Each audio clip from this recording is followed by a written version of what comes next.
Hit that link in my bio if you're watching me on Instagram. All right, here we go. Excuse me, my phone just died, but it's all good. It's all good. Let me just make sure everything's correct here on YouTube. Let me make sure all my sounds are good when it comes to tonight's stream. What is popping, everybody? We got some shit to talk about tonight. We have got some shit to talk about tonight, you guys. Man, quite a few things popping up, man. Quite a few things popping up in the last 24 hours. If we're talking about nightclubs, if we're talking about Clubhouse, I'm talking about shit is popping everywhere, y'all. We just saw what happened the other night, you know what I mean, with Little Dirk's twin getting called out by 6ix9ine. That whole situation that played out with Perkiom actually getting called out in the middle of Miami or whatever part of town it was in. I believe it was in Miami. Now, those problems seem to have followed 6ix9ine a little bit. Those problems seem to have followed 6ix9ine a little bit at a club that he was going to. We all saw a little bit of it. You know what I mean? We saw a little bit of 6ix9ine partying a little bit. You know what I mean? Everybody share this video. We're just getting started, man. It's about to be a big night. It's about to be a big night, you guys. Akademiks has stepped up to Wack 100. Kind of odd that Akademiks is exposing Wack 100 for misinformation just days after Hassan Campbell put him on blast. It's a little bit shocking. You know what I mean? It's like Hassan Campbell doing this. He's opened up the floodgates on Wack 100 to a certain extent. You know what I'm saying? To a certain extent, the industry is sounding off on Wack 100, and we're getting started with the first two major bloggers. I mean, Jim Jones went in on him a few months back. Which we're going to talk about tonight, because the main point of Akademiks' conversation with Wack 100 was Jim Jones, you guys, because Wack was pushing Akademiks. Wack was pushing Akademiks to come up with a example of misinformation that he puts out there. That's what we're talking about today, you guys. When somebody puts you in a predicament, when you get backed up into a corner, what's usually going to happen, you guys? What's usually going to happen? Somebody's feelings are going to get hurt. Wack 100, yeah, maybe a lot of people do think of him as the Clubhouse god. You know what I mean? But there are some things being revealed about him, some truths, some inaccuracies, if you will, are being put out there about Wack 100. Now, Jim Jones's whole situation has been the one that's been well documented by all parties involved. We all remember everything that was going on with Treyway Shoddy. We all remember everything that was going on with Mel Murda. And then the phone call conversation that actually was, from what Wack 100 said, recorded by Jim Jones. All types of wire shit. You know, I don't know if we're going to actually get into that. I had covered it a few weeks ago. I need everybody in here to share this video. Share this video, you guys. We got some shit to talk about tonight. Even Wack 100 exposing one of the biggest stars in the industry at this current moment, even though that current star is going back and forth with 6ix9ine. A lot of shit to uncover here tonight, you guys. I'm your host, Mikey T, the movie star. You know, I appreciate everybody for tapping in tonight. Akademiks has struck, you guys. Akademiks has struck not too long after Hassan Campbell. You know what I mean? And Akademiks is striking in a different way than Hassan Campbell did. You know, the legitimacy of Wack 100, the way Wack 100 treated his friends, all of that was put on the line by Hassan Campbell. But now there's even more being put up on the table by Akademiks. Whether he meant to do it or not, these inaccuracies, we don't need them when it comes to podcasts. We don't need them when it comes to Clubhouse. We don't need to hear somebody regurgitate false information. Akademiks said Wack 100 has been wrong about this story involving Jim Jones for a number of months. For a number of times, Wack has repeated himself over and over again. Hell yeah, Adam. We keep it dramatic and exciting on this side. Real prophecy. What's poppin'? Appreciate you for tapping in tonight. Major salute on everybody on the tap in. Be sure to share this video. We got a whole lot to talk about tonight. You guys. Bobby Digital, my guy, says Ack is a good dude. He's just trying to not shit on the industry dudes, especially when his friends need him. Good point, man. Good point. Major salute to everybody sharing this video. Major salute to everybody tapping in on this video tonight. Definitely appreciate it. You are all appreciated. Make sure you share this joint. Let's go. Let's go. Share this video, everybody. I've been doing a little, you know what I'm saying? When I ask you to share it, I'm talking about on, your Facebook. Throw it up on your Facebook story. Put it up on your Twitter timeline. I always post in my story. I definitely appreciate everybody tapping in, man. We got the livest audience here on Report Card Radio.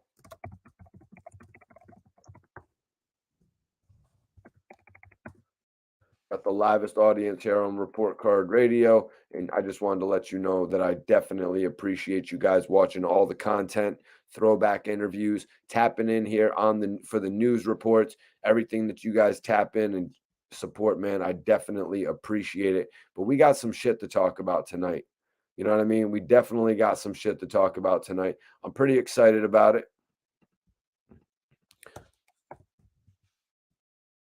We got to talk about 6ix9ine, you guys.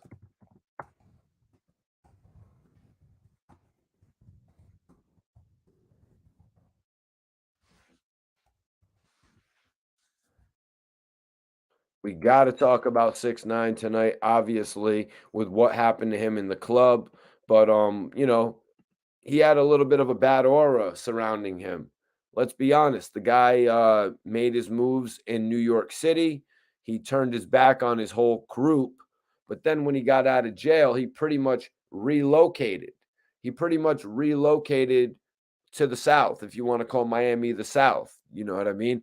And when you go to Miami, you guys, you're kind of in a different environment. You're out of sight, you're out of mind to a certain extent. We saw all these different videos of 6ix9ine popping up at convenience stores, gas stations, anything like that. And everything was just cool. You know what I mean? It was all cool because nobody that saw him actually had any issue with him. But 6ix9ine got caught lacking, you guys. Well, he got caught lacking because he just involved himself in a pretty high-profile situation with one of the most prolific bloggers in Florida. Steve will do it. He's very well known. He is very well known. Everything that Steve does it in Miami, all the people are looking at it. And that's why Steve will do it, is looking at this situation right now very negatively. This is really one of the first pieces of negative publicity Steve will do it is getting. And it's all because of Perkiom, the Little Dirk twin, the Little Dirk protege, whatever you want, the lookalike, whatever you want to call him. You know what I mean? 6ix9ine pressed the dude. He pressed the dude. He walked up on the dude and he said, yo, what is Little Dirk doing for you? What is he even doing? I mean, shit. What is Little Dirk doing for Perkiom? We've seen over the last few weeks what he's doing for him. I mean, I looked at one image on Dirk's page and I was like, damn, Dirk looks a whole hell of a lot different. What's going on there? It was actually Perkiom. You know what I'm saying? Being on Dirk's page right now, you know what I'm saying? I'm just saying, and when we're talking about credibility, it means a whole lot more than being on 6ix9ine's page. Even though 6ix9ine has the 25 million followers, you know what I mean? 6ix9ine usually posts and deletes on his page, if we're being 100% accurate. But yo, I need everybody to share this video. Let's get over 100 people in here, man. Let's get over 100 people in here, man. Let's go. We got some shit to talk about tonight. Wack was on Clubhouse this morning. You know what I mean? Wack was on Clubhouse this morning to actually address the whole situation. And what happened? We all know what happened. Wack 100, yo, major salute to timestamps. Appreciate you for tapping in. Major salute. We all know what happened this morning on Clubhouse. Wack 100 went in on his co-host, Reek. He was asking Reek why he was so lazy, this, that, and the third. He was asking Reek why he didn't have shit posted on the page. Yeah, that's right. Wack 100 went in on Reek the villain, Reek the sneak. Major salute to Reek the villain. That's my guy right there, though. Big Swift is in the building. What's going on with you, Brian? We got Georgia tapping in. Okay. Major salute to everybody tapping in. Make sure y'all share this video, support this channel. You know what I'm saying? Everybody that's tapped in, I definitely appreciate you guys. Rico Rack says, Wack is a clown. Well, yeah, man, when you're going to be dissing your co-host, you know what I mean? When you're going to be putting your co-host on blast like that, you've gone a little bit too far. You know what I mean? It's like, why the hell does Wack 100 even have Reek on his show? You know what I mean? We've already heard the rumors that Hassan Campbell was actually supposed to be the co-host of Wack 100. Reek seemingly came in as a secondary. You know what I'm saying? Reek seemingly came in as a secondary, and we're going to get into it a little bit more. But let's talk about it here. Reek said the fact that he was on here yesterday was crazy, I guess, referring to 6ix9ine. Wack 100 had come into the live and said that 6ix9ine would be there later on with them. I'm not sure if Reek was referring to 6ix9ine, as I said, coming onto the Clubhouse, because I don't be tapped in on there on an everyday basis, but I am back on there now. So if you guys want to follow me, it's Mikey T, movie star on Clubhouse. So the security that was with 6ix9ine was also brought into question. It was called club security. So not the guys that were actually with 6ix9ine that we've seen throughout the years, or not the actual Sprinter boys, as they were called. So Reek said someone had to take a cheap shot. I think we all know that was a cheap shot. You know what I mean? But shit, that dude in the club who took that cheap shot, let's be honest. We've all been in a club before, and you don't necessarily know where the celebrity is. You're not in the celebrity's direct vicinity. So, in all honesty, the whole celebrity interaction isn't there for most people in the club. Most people that are in the club are there drinking, enjoying the time with their girlfriend.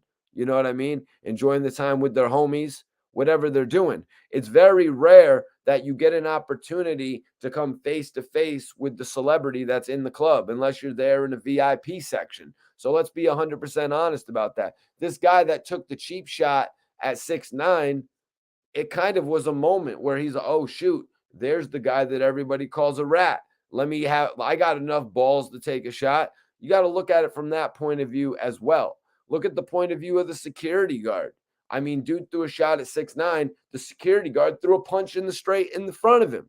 You know what I mean? So I'm just like wondering really what's going on there. It's like it really seemed like they were all just lacking. You know what I mean? People in Miami were thinking it was sweet with 6ix9ine running around. You know what I mean? Writing it up in when he goes to all these clubs, having the bottles get brought out where it says King of New York on all the bottles and shit like that. They just kind of think it's sweet. There's a lot of people out there who are offended by what 6ix9ine did. You know what I mean? Just the everyday person. You know what I mean? People out there who have friends or family members that are locked up, and then they kind of look at 6ix9ine and just like Hassan Campbell hung up that phone when Wack 100 was having a conversation about being disgusted, they are disgusted by what 6ix9ine did, handing out probably over 100 years of incarceration time. You know what I'm saying? What did Shotty get? 30 years. What did Mel Matrix get? 14 years. What did Shotty get? 15 years, was it? I can't exactly remember, but Shotty copped out.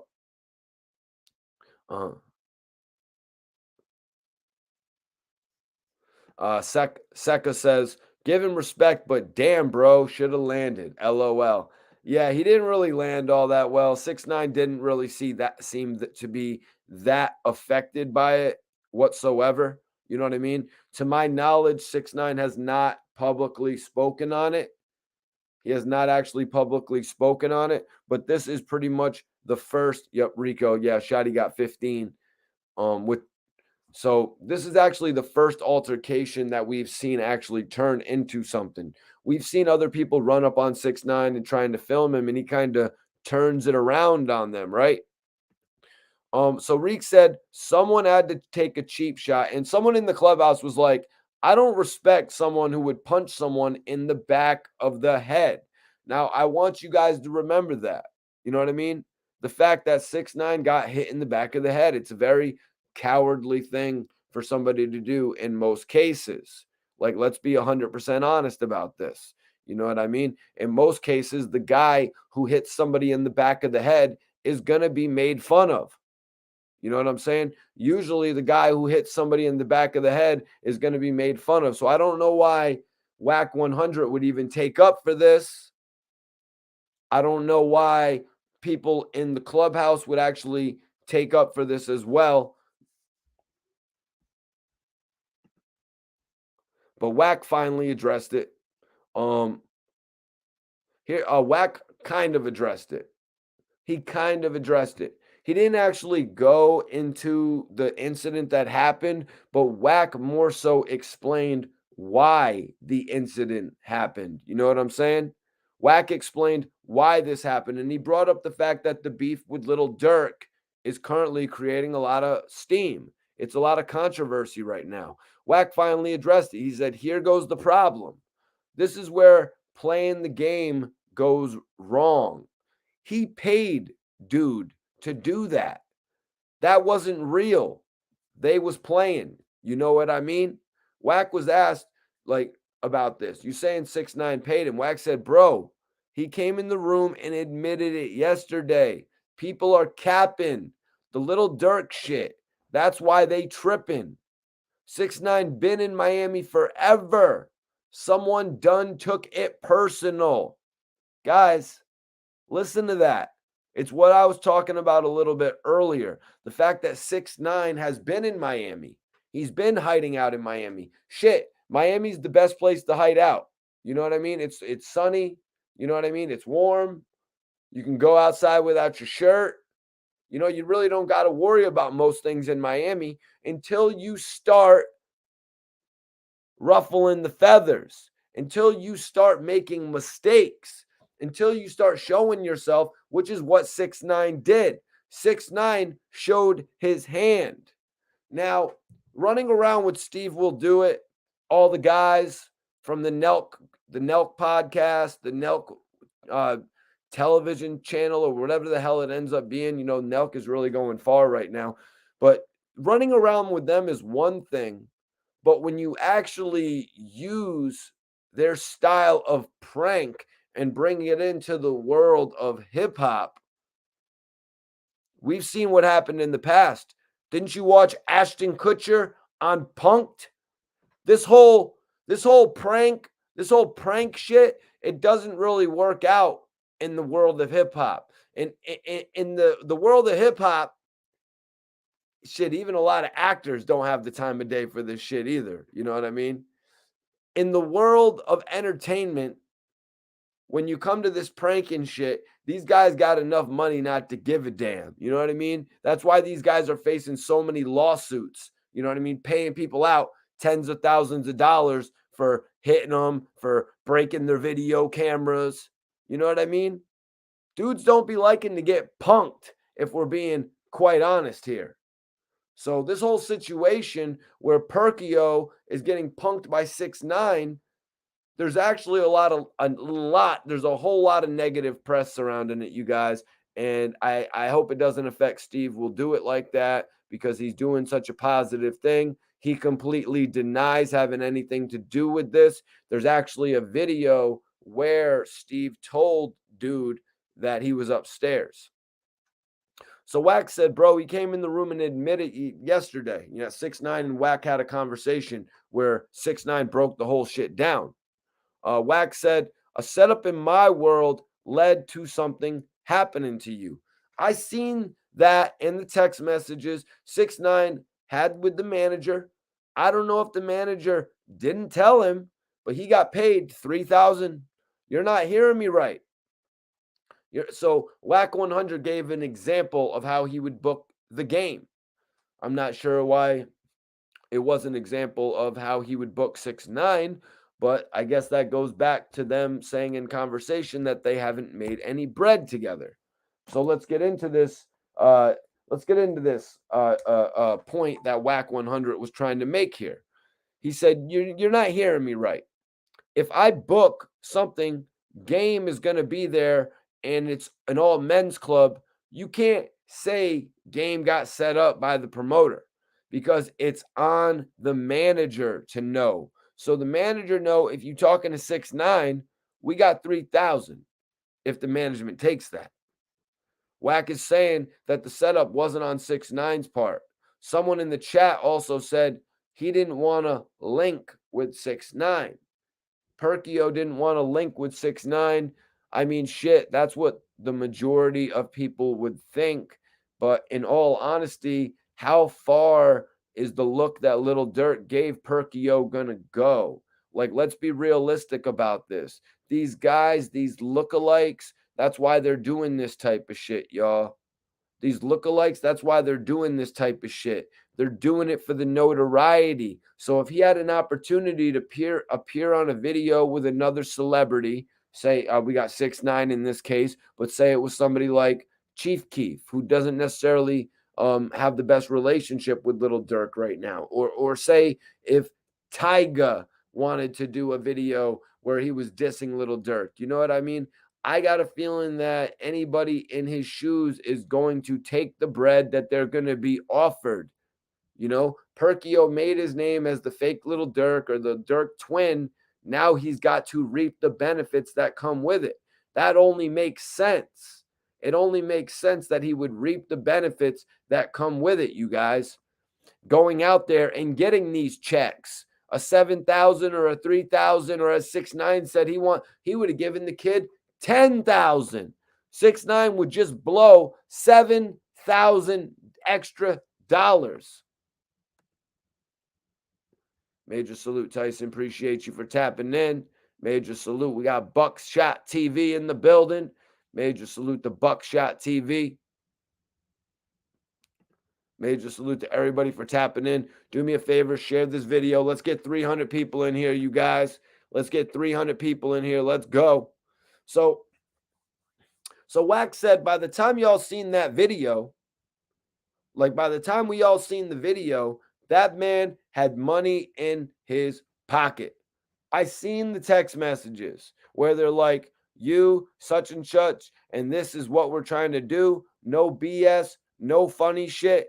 Now, Reek, Wack 100's co-host, came back in and said, the young man said he was coming to do a collaboration with Steve Will Do It. He knows Steve and Tekashi are together.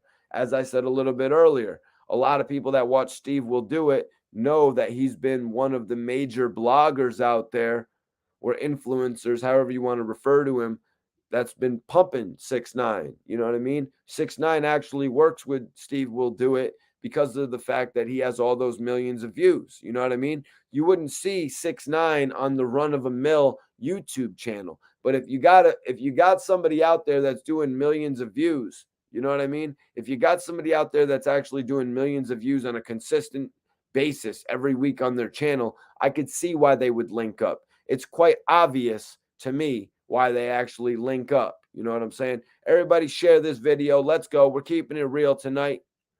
King Alfred, DC is in the building. Major salute to DC on the tap in tonight. I need everybody to share this video, man. What's going on with you? Appreciate everybody for tapping in tonight. So let's see, where are we at here? So Reek had said, the young man said he wanted to come to do a collaboration with Steve Will Do It. He knows Steve and Tekashi are together. Steve actually said that he told Perkiom that 6ix9ine was upstairs. And I saw the video. It was pretty obvious. Jason, appreciate you. Jason Wildboy, appreciate you for tapping in. It's pretty obvious that Steve Will Do It keeps it 100 with everybody that comes on his show. I don't know if you guys remember it, but Steve actually had 42 Doug on his show a few weeks back. 42 Doug ended up giving Steve a 42 chain. You know what I mean? Something that I'm sure Steve was pretty hyped about personally. I mean, obviously, he was hype all over the camera getting that chain. You know what I mean? From 42 Doug, one of the hottest rappers out right now. I really love that record, $1 million worth of game that he has with 2 Chainz. And let me just say, I appreciate y'all for tuning in on a consistent basis. Make sure you hit that notification bell so you never miss one of my live videos, you guys. Major salute, Laker. Appreciate you for tapping in tonight.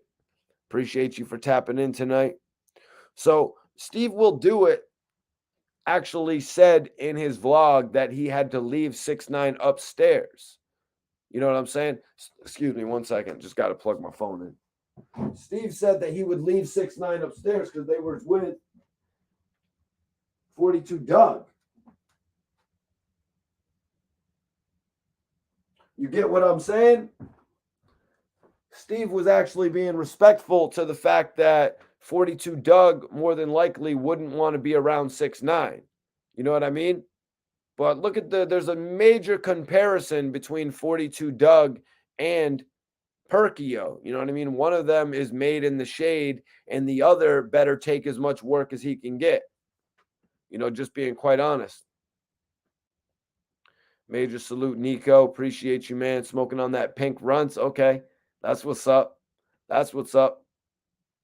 So Wack said, I just booked a show. I just booked a show for Game in Poland, 200,000. Game asked me if I'm the headliner. Yes, Wack, he's the headliner. This is the shit you've got to get cleared so you know what's going on from the gate. I'm not questioning the youngster. Didn't know, but he needs to get with his management team. Like next time, you need to know what's going on. And I don't get that. You know what I mean? Although some people are saying that Perkiom really more than likely just got, you know what I mean? He actually just got popping. So he really just got a manager. So he might not have the best rapport with his manager. You see what I'm saying? So the point that I'm making is that his manager more than likely would have been taking every cash grab available. You know what I mean? To prove themselves as a man. Okay, this is why you've got a manager. Look at all the opportunities that I'm bringing you. You just made $3,000 in 20 minutes. You know what I'm saying? Not shit. At a point in time, there was shows and Little Dirk wasn't getting paid $3,000 for 20 minutes. You know what I mean? So Perkiom literally came up to the point where he is legitimately getting more bread. You know what I mean? He's legitimately getting more bread than Dirk was when I was interviewing Little Dirk. You know what I'm saying?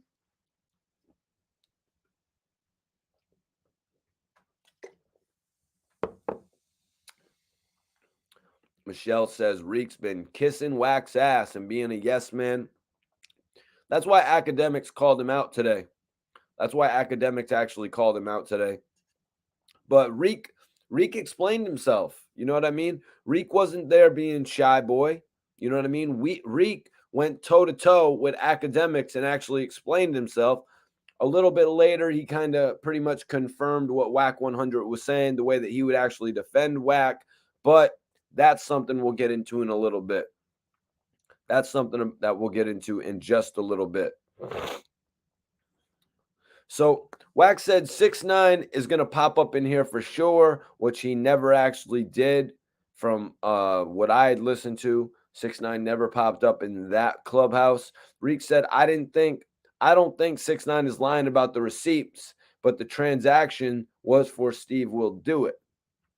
Reek went on to explain the relationship between the two, pointing out that Perkiom should have been concerned knowing his relationship with Dirk and how 6ix9ine may be there. I should not be there with 6ix9ine if I'm with Little Dirk. Complete, accuracy by Reek. You know what I mean? You're a new artist. You're making a relationship with OTF. Why are you going to surround yourself with another brand? You know what I mean? You don't want your dude to think you're going somewhere else. You don't want your dude to think you don't take his relationship serious.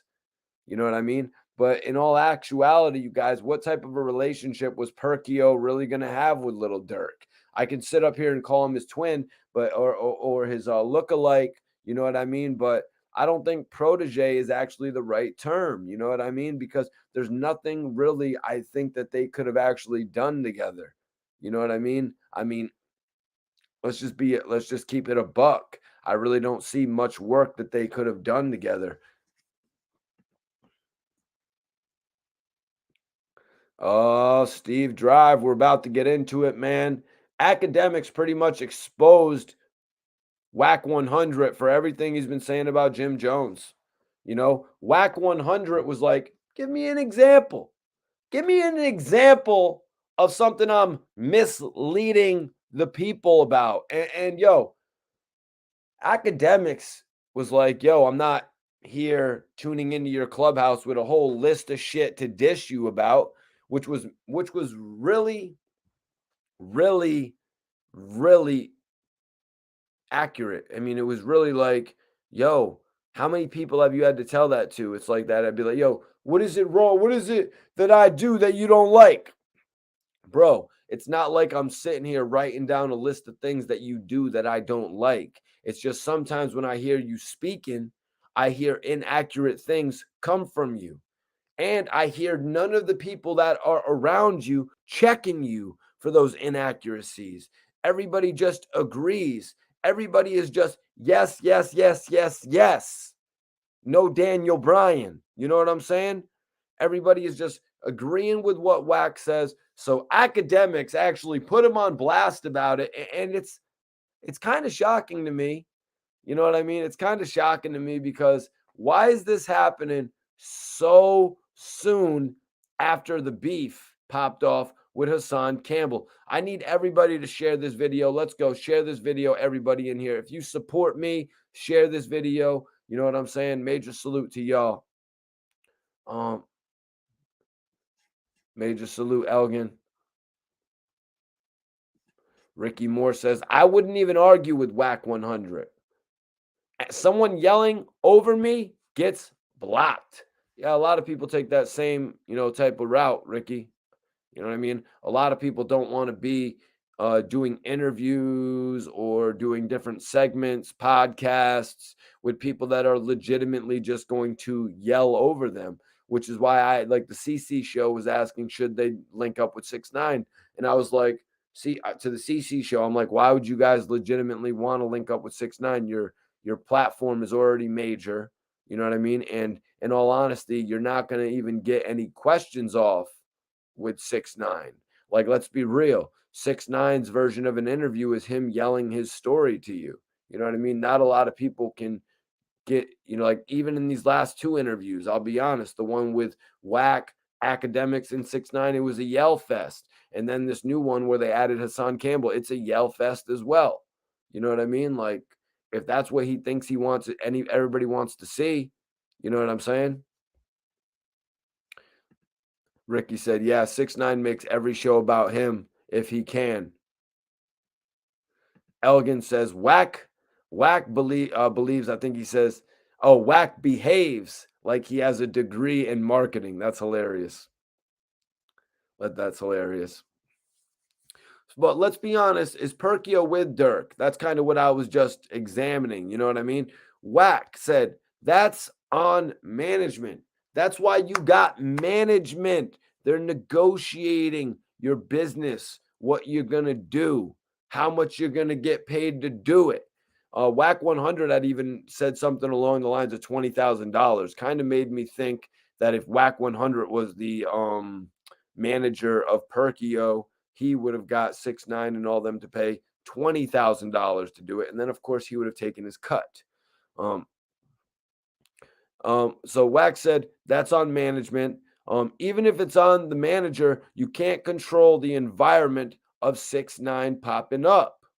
Wack responded, you can't control the environment, but you can control your client. Wack went on, this shit is simple. If I booked my client and he is on some shit, like I'm like, we fitting to pull up and knock this shit down. We got 20,000 to do it. I got to know who my client is good with and who he is not good with. He took the 3K. Nothing happened to him. They didn't do nothing to him. Wack said the dude who was doing the business for 6ix9ine was doing his job. The dude who was doing the business for the little dude didn't do his job. That's Listen to the way Wack 100 broke it down right there, you guys. Listen to the way he's breaking it down right there. And he really believes that this whole situation is what led to dudes coming and taking a shot at 6ix9ine in the club. I would have to agree with that. You know what I mean? Because 6ix9ine has been going to the clubs for the last, few years? He's been going to the clubs at least for the last few months, and he's been in there, and we've seen 21 Savage. You know what I mean? We've seen 21 Savage there as he's performing. We've seen 6ix9ine do his little run-ins with Meek Mill. We've even seen him do the run-ins with Meek Mill. But now at this point, you guys, at this point, he's really impacted a whole new group of people. You know what I'm saying? When he goes after these, when he involved the Steve Will Do It people, and when he involved all the little Dirk fans, you know what I mean? He went at a whole new group of people, and it's looking like it's coming back to bite him in the ass now, you guys. It really does. You just can't go around messing with every different, you know what I mean, group of artists. 6ix9ine that wants to get clout off of.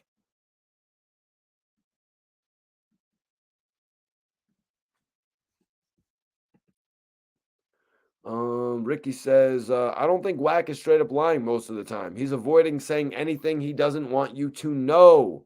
He's deceptive, but I think he's framing in context rather than exactly what he says. He ran to Anwell, AA2 in the club. Yep, that's one point. 6ix9ine was always trying to keep on that relationship with Anwell. You know what I'm saying? He was really trying to keep on that relationship with Anwell, but Anwell didn't really want much to do with him after he decided to take the stand. You know what I mean? Anwell decided, you know what I mean, to keep to the code.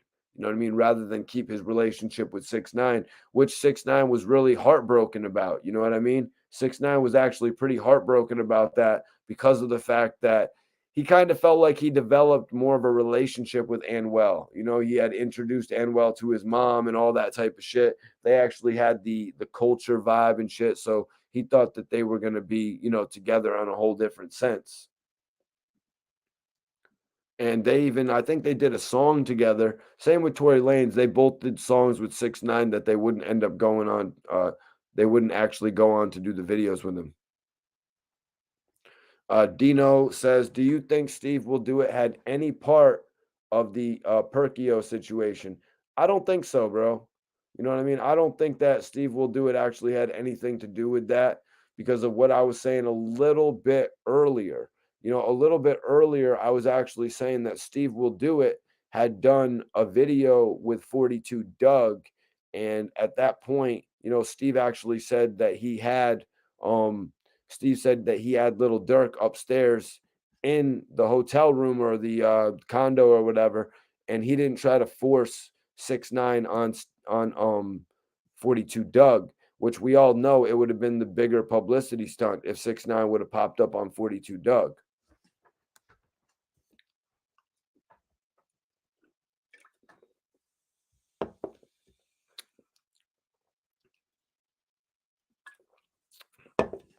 Well, Jay, Steve knew. Look at his face when he says 6ix9ine is here. Let's be honest, man. Did you not see the video where Steve Will Do It actually went up to Perkio and he was like, "Yo, 6ix9ine is up in the room. Would you want to meet him?" So anybody saying that about Steve Will Do It, you must have not seen the video that Steve Will Do It actually released. Steve Will Do It put out a video where he was talking to Perkio and he told Perkio that 6ix9ine was actually upstairs. So that should clarify that for everybody in reality. Elgin says, yeah, Perkio needs a better manager. I would have to agree with that. You know what I mean? But shit, when you're in this game, you guys, you don't have the best first manager. You know what I mean? You're never gonna have the best first manager. Let me see. Let me see where we're going with this.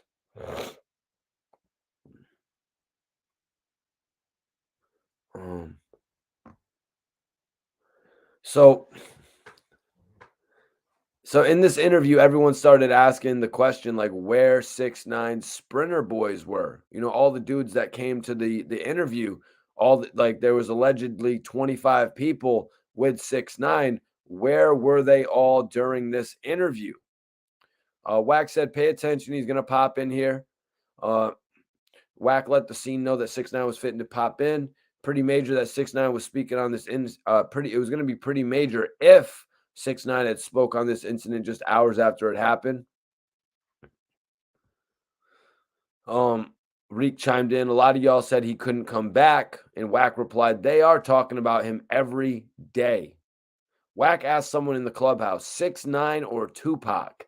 Crazy. They be talking about some crazy shit in this live on these clubhouses, huh?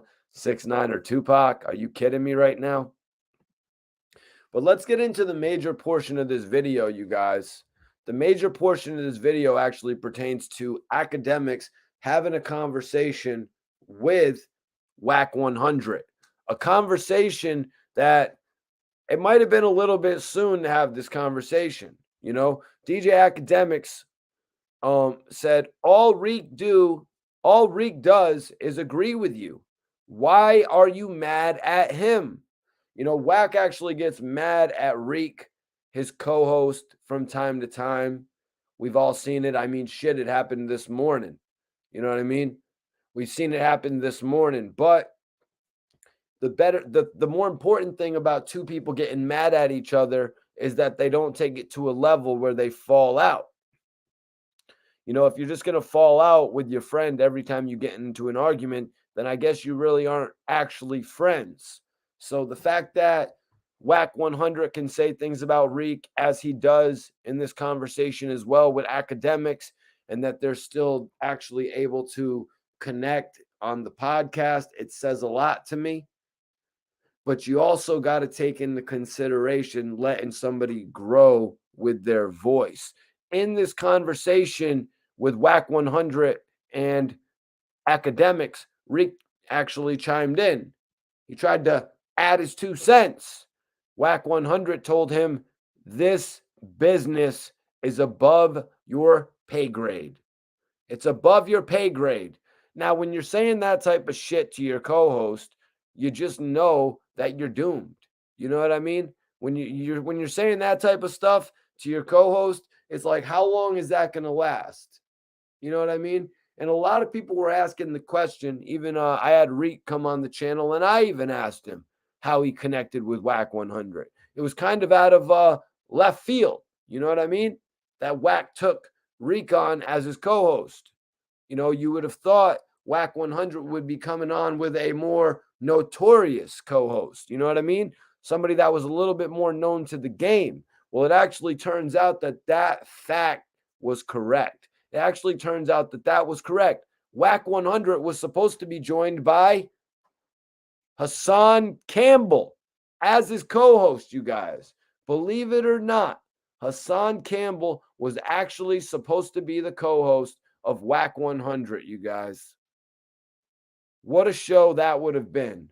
What a show that would have been. And you know what? If that was the show, I could almost guarantee you there wouldn't be no slick comments made about Hassan by Wack 100. Maybe they'd take on a relationship, not as like Gilly and Wallow, but maybe they would have took on a relationship where they could joke with one another. I don't know. Major salute everybody tapping in. 6ix9ine, CT on the check-in. Major salute to CT on the check-in. I'll have a smoke to that. Need everybody to share this video.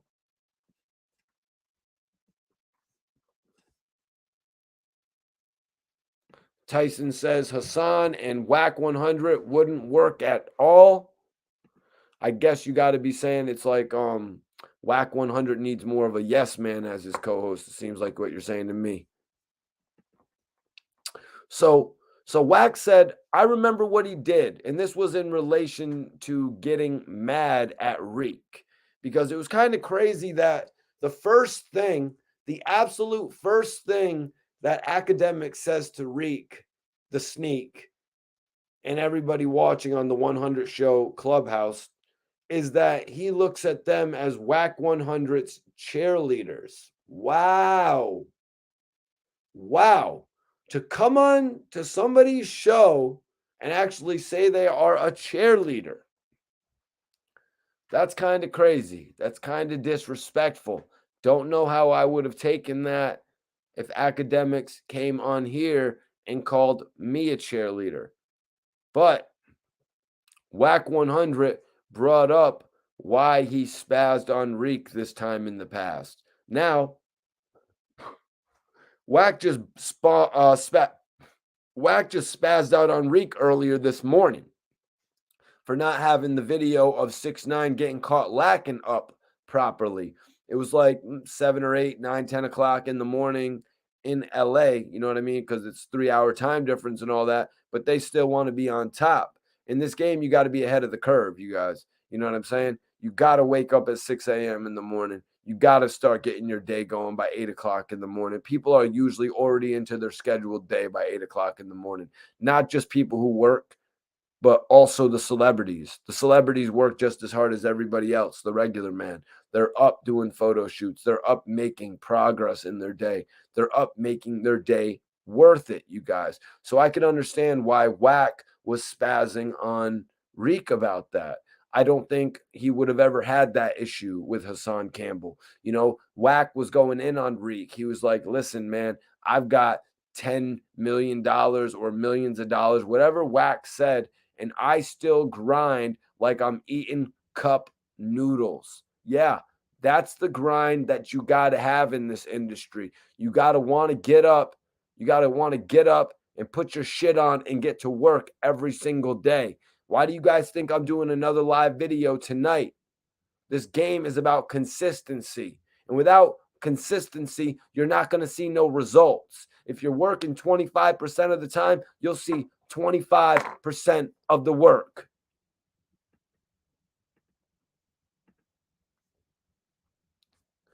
And that's just me keeping it real, giving a little advice there.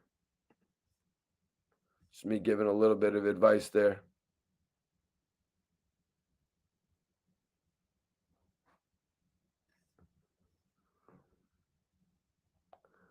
Dino. Ain't nothing wrong with cup noodles, bro. Ain't nothing wrong with cup noodles, but Wack was just making a point that a lot of people out there, you know what I mean? A lot of people out there that are grinding to get it, they're a lot of the times they're not wasting their time on these elaborate dinners. You know what I mean? They're eating on the move so they can stay working. You know what I mean? Shit, even before my live podcast tonight, I was running a little bit late. So I'm like, yo, I can't go eat something elaborate that's going to take me 25, 30 minutes and go up in the spot and all that and go eat. I got to go get something quick. I stopped by Chipotle. I got a burrito. I put it down. I'm getting ready for the live. You know what I mean? You got to do shit the right way in this game. You know what I mean? You got to do it the right way in this game. Sometimes having some cup noodles at the end of the month, that shit's going to save you a whole lot of bread. I even just seen Little Dirk. I even seen Little Dirk actually post about a cup noodles. You know, another fact about a cup of noodles is they're pretty damn good as well if you cook it right. You know what I'm saying? So Todd says, Mikey T, does weed help your ideas flow? Either way, man. Either way.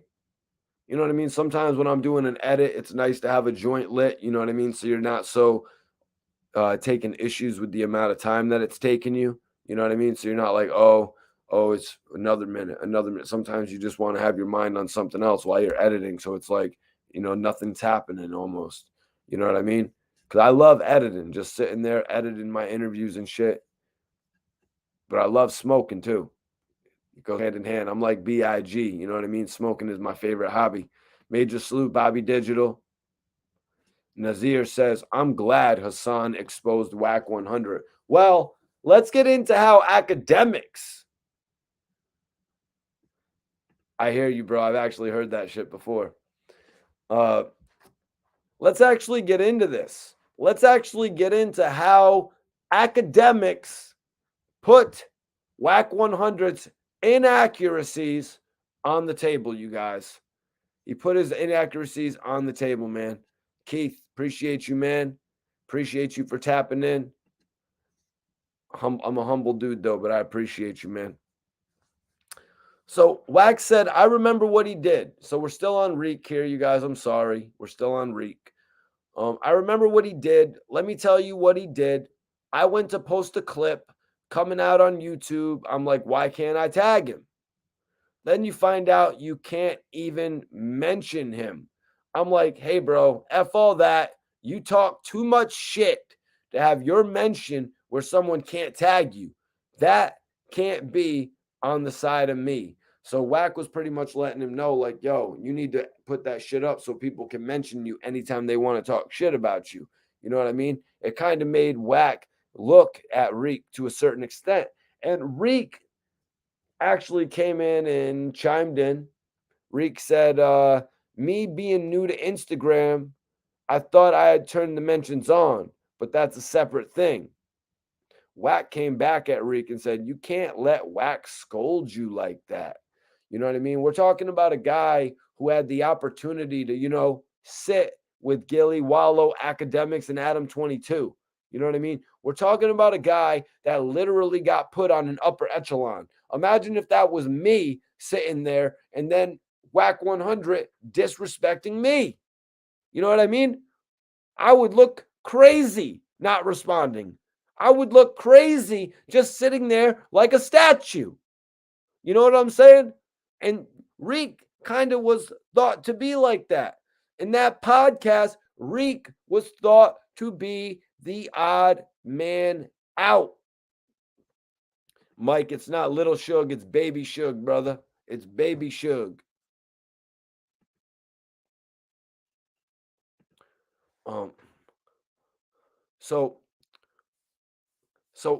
And Reek even saying that, he kind of proved Academics' point, you guys, because Reek came in and agreed with Wack again, saying, me being new to Instagram, I thought I'd turn the mentions on, but that's a separate thing. Wack 100 was actually right again.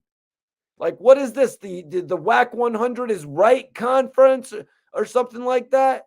Like, come on. What is going on in this chat room where you've got 17 moderators that are all going to agree with everything that Wack 100 says? You know what I'm saying? It's all good, brother. It's all good. Alex said, I think it depends. A lion does not concern himself with the opinion of sheep. Woo! I like that, bro. I like that. Definitely appreciate everybody tapping in on this video tonight, man.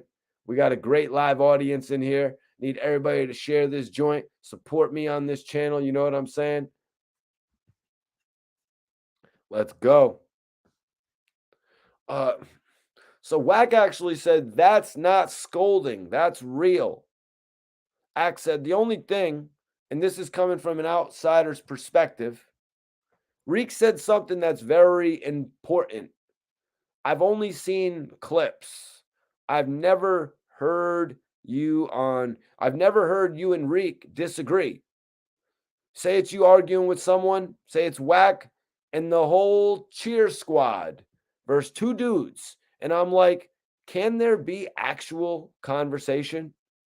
And I'm like, can there be actual conversation? And Wack or Ack is pretty much saying here, could it be an actual conversation and not just a room full of people agreeing with the statements made by Wack 100? Let's be 100% honest with this, man.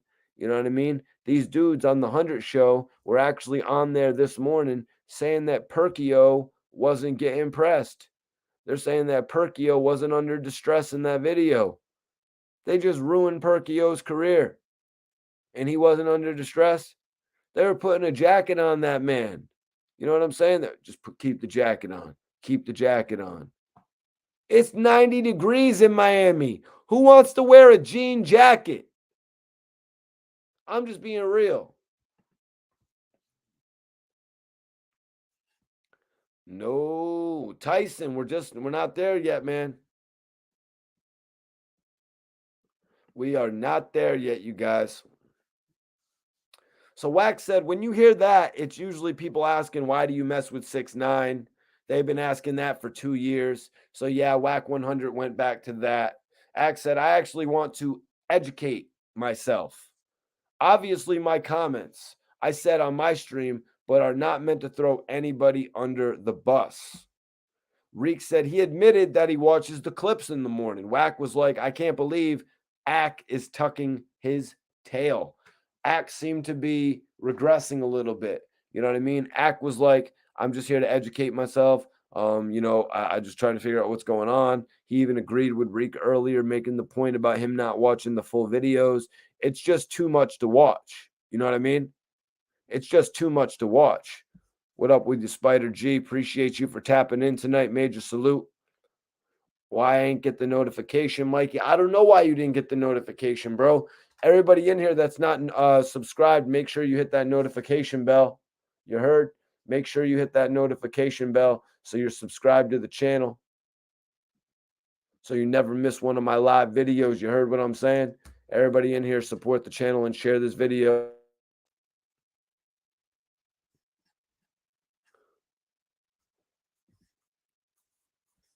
Let me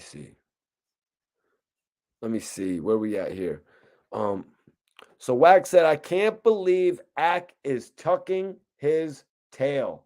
I can't believe Ack is tucking his tail. He's not known for backtrailing. You know what I mean? He's not known for actually, backpedaling, I should say.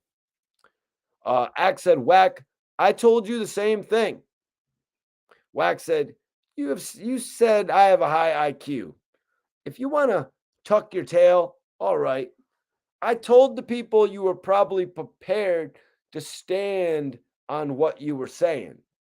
So Wack was obviously getting the people prepared for this conversation that was to come with academics joining them live on their Clubhouse. I mean, it was only right. You know what I mean? It was only right that these guys would have a conversation like that together on Clubhouse. Look at the facts. Look at the facts, you guys. Akademiks had Hassan on his show. Then Akademiks had Hassan and Wack on the show again in the middle of the beef. So it only makes sense that Akademiks would actually go back to the Clubhouse. These guys are really working with each other pretty heavily. You already know, Cordero, we got to stay consistent in this game. That's what this game is about, consistency. Adam Smith says, Mikey T, what would you do if you bumped into 6ix9ine at a club? You're probably going to have to ask that in the super chat if you want to answer. Mike says, Mike T has the best content for the hip-hop community. I definitely appreciate that, man. And I'm going to keep putting out the best content, man. Wax said, you said I have a high IQ. If you want to tuck your tail, all right. I told the people you're probably prepared to stand on what you were saying. Ack said, I think the majority of the industry music business conversations that y'all have on here, y'all shouldn't have with Wack, because it's not a fair conversation to have. Wow. I've heard Wack say stuff that if anybody with half a brain in terms of knowing the business, you wouldn't even allow Wack to say that. Akademiks is basically pointing out the fact that nobody questions what Wack 100 says. What is the point of your show if you're not even going to question what the dude is saying? Or, you know what I mean? Study and find up some information on what the dude is saying to find out the accuracies or inaccuracies of it. Akademiks brings up a major case of, an inaccuracy in Wack 100's story. And this inaccuracy is involving Jim Jones. Yeah. Akademiks exposed Wack 100 for all this Jim Jones shit that he's been doing for the past few years, months, whenever it is. I know I read a story a few months ago about Jim and Wack 100. All right. Adam Smith asked me in a super chat. If you ask a question in a super chat on this channel, it can legitimately be, Todd, you're going to have to ask that one in a super chat, bro. But if you ask a super chat question, it can legitimately be about whatever topic you want. I'm not going to stop somebody from asking a question, especially if they send in some of their hard-earned money to get me to answer that question, man. And I appreciate you, Adam, just for being tapped in here, man. Major respect to you. He said, Mikey T, what would you do if you bumped into 6ix9ine at a club? Well, this is going to be the sound bite of the year. I guess this is going to be the sound bite of the year. You know what I mean? Well, I'll tell you a little story. When I had the opportunity to see Young Thug in the club face to face, eye to eye, before he actually hit that stage at Club Story. That's right, he hit the stage. I actually jumped on some shit and filmed him. I actually had a moment with Young Thug, you guys, where I told Young Thug, you're the greatest right now. I was like, right now, you're the greatest. I get to have these moments with rappers literally at the right time. At that point in time, a few nights before that, we were at a nightclub with Birdman. All my guys that mess with Birdman and shit. My man, it's Matic and shit. Messing with Mac Main. Always have us in those Birdman circles and shit. We were at the nightclub and we danced and I recorded filming Lifestyle for over 30, 40 minutes. They played Lifestyle in succession for 30 minutes in a row, you guys, at a nightclub. And it was a vibe. It was an absolute vibe. So when I got the opportunity to see Thug just a few days later from that moment, because that was at Club Dream, and then we were at Story a few days later, you guys. A lot of these other bloggers don't have the stories like this because they've never been inside these nightclubs. You know what I'm saying? But I have. That's why I'm in here talking about the shit. You know what I'm saying? So when I saw Thug that day, I was like, yo, this is really your moment. You got this shit right now. And we gave each other that acknowledgement that day. Does he remember that? Most likely not. Will I ever forget it? Absolutely not. You know what I mean? Just like when I was able to give Benny the Butcher his flowers a few months ago in the Bronx, New York. Why? Because it's Benny's time now. Back then, 2000, whatever it was, it must have been 2013. That was Young Thug's time. That was most certainly Young Thug's time, you guys, without a doubt. I fell off a little bit from Young Thug a few years after that, though. You know what I mean? Right now, I really believe it's Benny's time. But that's what I said when I run into these guys. You know what I mean? When I run into Benny the Butcher, when I run into Young Thug, that's what I say to them. If I run into 6ix9ine, I probably say something like, yo, 6ix9ine, why don't you give somebody's YouTube an opportunity that really matters out here, that really could matter from you giving them an opportunity. 6ix9ine jumping on Akademiks' podcast, 6ix9ine jumping on the CC show. You know what I'm saying? 6ix9ine jumping on impulsiveness. It doesn't do anything for those brands. Sure, it does them a million views. You know what I mean? In a few short days or whatever. You know what I'm saying? Jumping on the Shade Room or whatever. But I'm really the channel that could benefit from something like that. You know what I mean? My channel is really the channel that actually could benefit from something like that. So let's be 100% real. If I saw 6ix9ine, I would first tell him about how all them other brands don't need his help and how he's just not doing. He's jumping on Steve Will Do It's brand that's going to do 4 million views a video anyways. You know what I mean? So if 6ix9ine really is out there, you know, trying to help people, giving away $20,000 to people selling flowers on the side of the road, if 6ix9ine is really, because Royce the 5'9" and all these rappers are shouting out 6ix9ine for really giving a family $1 million in pesos, you know what I'm saying? But 6ix9ine doesn't really help anybody that actually needs help. You know what I'm saying? He doesn't really help the people that he could actually help that need help. He just wants to go and jump on the No Jumper podcast, and he wants to go jump on the Akademiks podcast. You know what I'm saying? I'm just keeping it real. He's never jumped on a podcast that actually needs the help. So that's what I would tell 6ix9ine if I got the opportunity to see him. And I'd give him one of them tight handshakes where they could feel it in your hand. Benny the Butcher taught me that one. Todd says, Mikey T, don't lose your street cred messing with a rat. You know, man, Yeah, send this video to Tony Yayo, man. Send this video to Tony Yayo. This is the StreamYard link for Tony Yayo.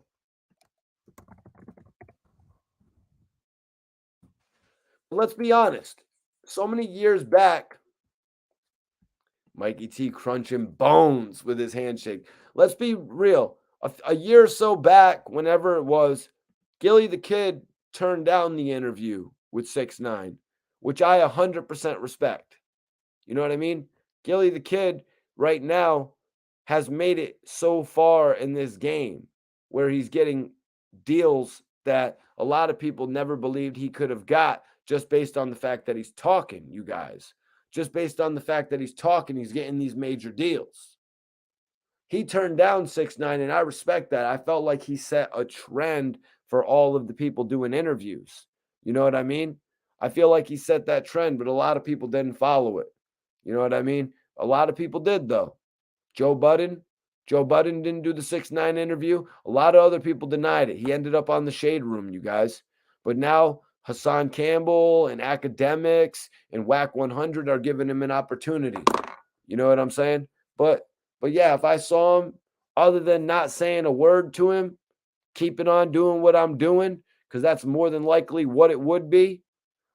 Now, if I was in the industry, I'd probably do something ignorant. You know what I mean? If I was actually in the industry popping bottles in one of those clubs and shit like that, I'd probably do something ignorant. You know what I mean? I'd probably do something wild, but you guys are gonna have to wait and see until when we really start rolling out here in the industry to see what the hell Mikey T, the movie star, does to all these rappers and shit. You know what I mean? Wait till y'all see what I start doing to these rappers, man. The playground ain't gonna be safe when Mikey T makes it in the industry. I'm gonna tell you that much. Nah, Ghost, this has really benefited Hassan Campbell. Hassan Campbell came out of that interview stronger than ever. Let's be 100% honest. You know, a lot of people would have left that interview and not had another video to release for a week. They would have not had another video to release for a week, you guys. But Hassan Campbell was ready to go with a bigger video than even that podcast. You know what I'm saying? Like, he really capitalized on this. But yeah, guys, I'm not in the position that Gilly the Kid is in. You know what I mean? I'm not in the position that Akademiks is in or the CC show. I'm not in the position that they're in. So me turning down an interview at this point, it would just be something shutting down the potential of my brand, of my career. I can't turn down any interviews right now, especially if they're with people that are reputable in the industry. I mean, shit, you're looking at the guy who has unfortunately missed out on opportunities to interview the likes of Little Uzi Vert, Rich Homie Quan, and Troy Ave. You know what I mean? Those are just three of the names that I've actually missed the opportunity to interview, just to be transparent with you guys and real.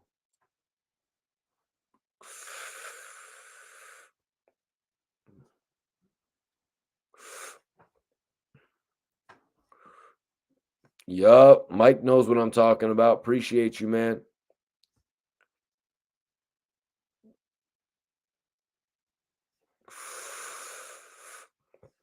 Whoa, Nico. I think you need to go back and watch my interviews with Gilly. Before you say that, bro, you got to go back and watch my interviews with Gilly. I got Gilly to actually break down the whole situation with AR Rab and Meek Mill. I got Gilly to break down a whole lot.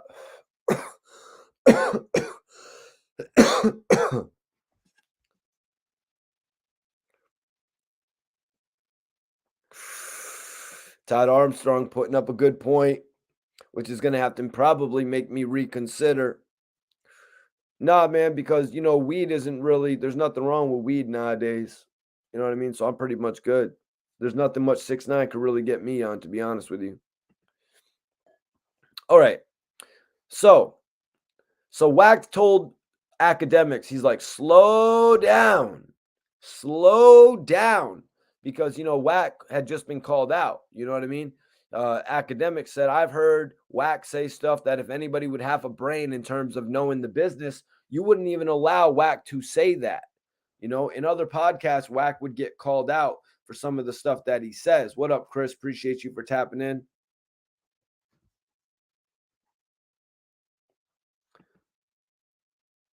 Yeah, some of these dudes be tripping, Ghost. Yeah, me and Gilly, we homies. We homies for life, bro. We homies for life. And who knows? Maybe Gilly will even sign me or something like that. Who knows? You always got to keep the door open for shit like that. What up, Chris? Appreciate you for tapping in. Sound off 078. Major appreciation for everybody tapping in, man. I want y'all to hit that subscribe button. If you haven't, make sure you're subscribed to this channel. Also, man, I want you guys, I want you to share this. I want you to share this video, y'all. Damn. Yeah, dude needs to stop trolling, man. That's kind of taken away from the stream, man. Stop trolling, bro. What up, CD? Appreciate you for tapping in. Major love. Major love. Nah, bro, I'm a Dutch guy, man. I don't think I smoked my last one. Actually, I picked up another pack, but that's just because I'm going to the dispensary in the morning. But yeah. Nah, I'm more of a Dutch guy or Raws, but I haven't really been on the Raws lately because them shits really burn. You know what I mean? They burn really quick. You know what I mean? I don't mean they burn like your throat. I feel like smoking Dutches is the best joint you got. You know what I mean? Was Gilly one of your first interviews? Let me think. I interviewed Gilly in like 2013. So no, I had already been in the game for about 3 years, 4 years by the time I interviewed Gilly for the first time. Might have been 2012, somewhere around there. You know what I mean? But yeah, I'd interviewed quite a few people before I interviewed Gilly the Kid.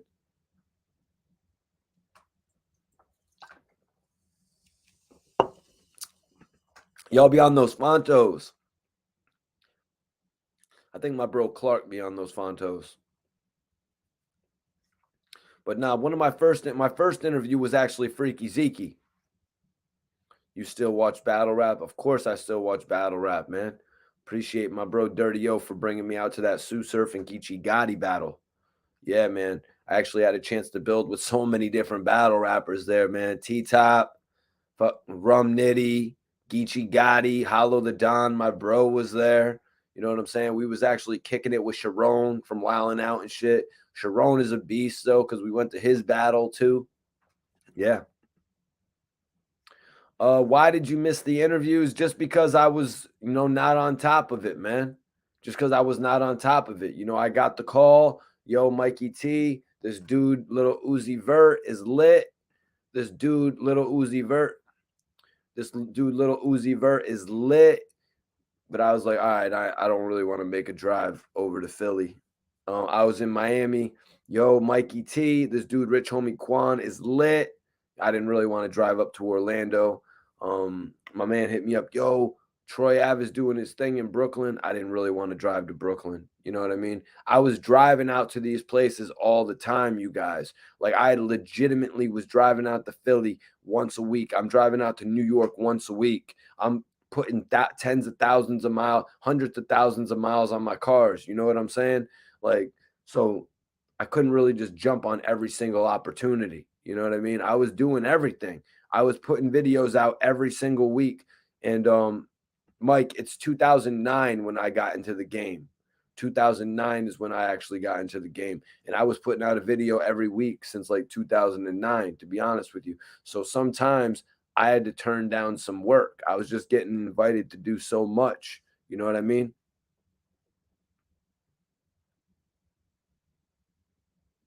Yeah, Rum Nitty.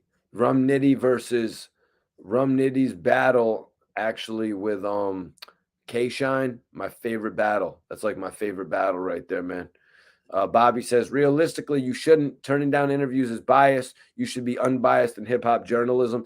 Nah, Bobby, it wasn't a thing of being biased. None of those guys really had anything to be biased against. Little Uzi Vert, Rich Homie Quan, Troy Ave. There was really nothing to be biased about with those guys. It was more just a matter of, me not having all the funds. You know what I mean? Me not having all the funds to do all that damn traveling. You know what I mean? I'm spending thousands of dollars out of my pocket. You know what I mean? To make all these trips happen. I'm literally spending thousands of dollars of my own money traveling around the country. You know what I mean? A lot of people say all different types of shit about me. And they're like, oh, Mikey T, giving back and this and that and the third. You know what I mean? I've spent thousands of dollars on my hip hop career just making sure I'm able to put out content for everybody.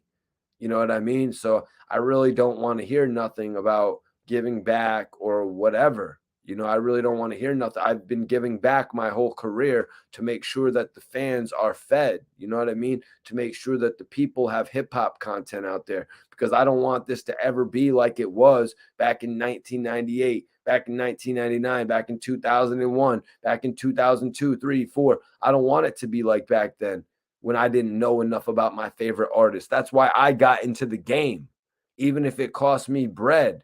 And I'm not saying it cost me bread to do interviews with artists, because I never paid to interview artists. I never paid to interview artists. I actually paid for the gasoline. I paid for the camera equipment. I paid for food. You know what I mean? Anything we needed to travel, hotel rooms. You know what I'm saying? All computers, editing software. You know what I'm saying? All that shit. Appreciate you, King Mundo. Appreciate you, Ghost.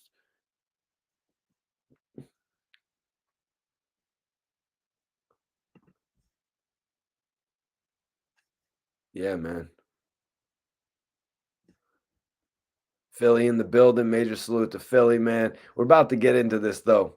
So Wack told Act to slow down. Like what? Now you took a shot at me? Because I don't think you know a lot about the music business. You know a lot about what you do. So Ack actually unintentionally took a shot at Whack 100 right there, calling out what he knows about business. That's where you know you done went wrong.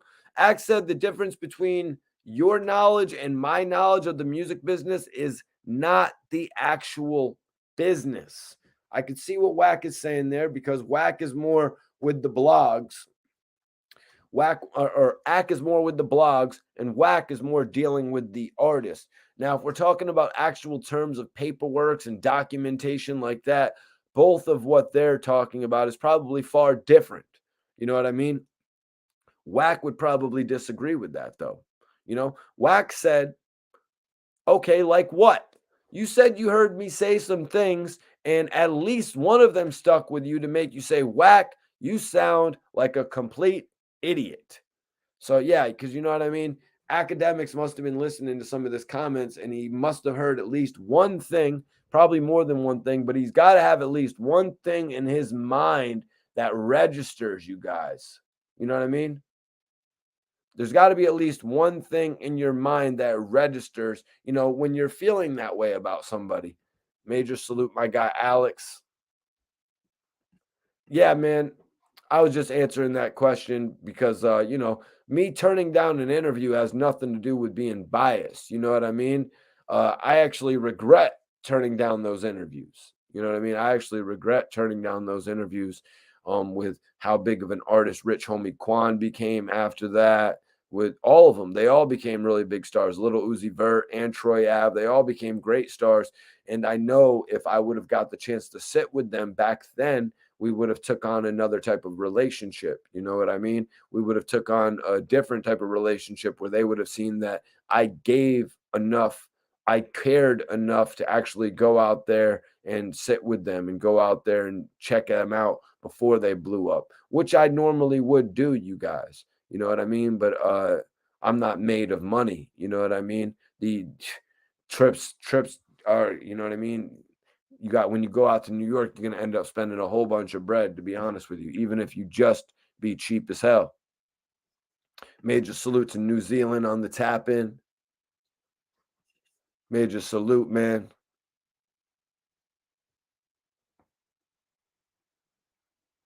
Yep. It was capability. Yep. Capability. Major salute to New Zealand in the building. I got love for everybody tapping in tonight, man. Y'all are the best audience. Y'all are the best audience. So this is where we're really starting to get serious with this thing. You know, Whack 100 basically said that Act took a shot at him. You know, so Ack replied, this is why I said it. That's why I said it's like a 300 IQ. I don't think you're saying stuff like you're an idiot. When you need to prove a point, you make a point no one can call you out on. Wax said, now you're dancing. You said about the industry. That makes no sense. You, my brother, if you want to opt out of the question, I'm going to give you that. So Wack was pretty much going to let Akademiks sneak out of this conversation, you guys. Akademiks was asked if he thinks Wack is taking advantage of his Clubhouse co-hosts. I think Reek popped in and asked him that. Wack said he's insinuating that. He's insinuating that I just make up shit when I'm giving you all information.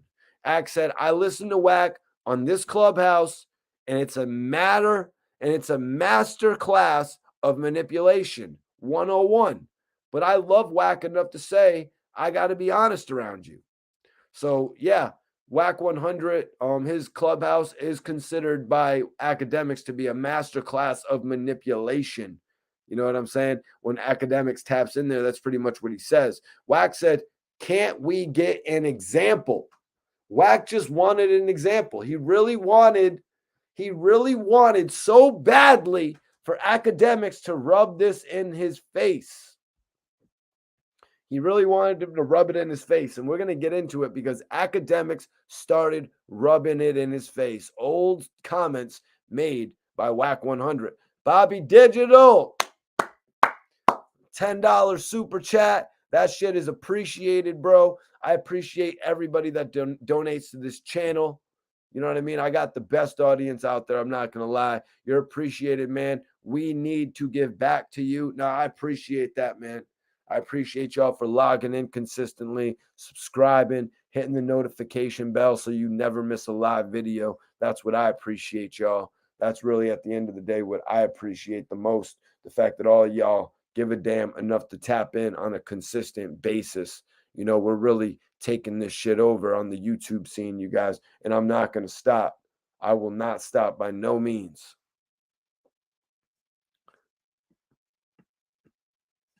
Let's see. What do we got here? Because it's really starting to get juicy now with this conversation. You know what I mean? You usually don't see Wack and Akademiks blowing up on each other like this. Wack was pretty much asking, can we get an example? The Reek came in and said, what about when someone is short on their rent? Pretty much playing into Akademiks' comments about him earlier, because Reek came in again defending Wack 100. And it's like, come on, man. This isn't the defend Wack 100 show when somebody goes in on them. This is supposed to be a show where you have your own opinion. I mean, and I guess if your own opinion is to just defend Wack 100 every chance you get, it is what it is. You know what I mean? It is what it is.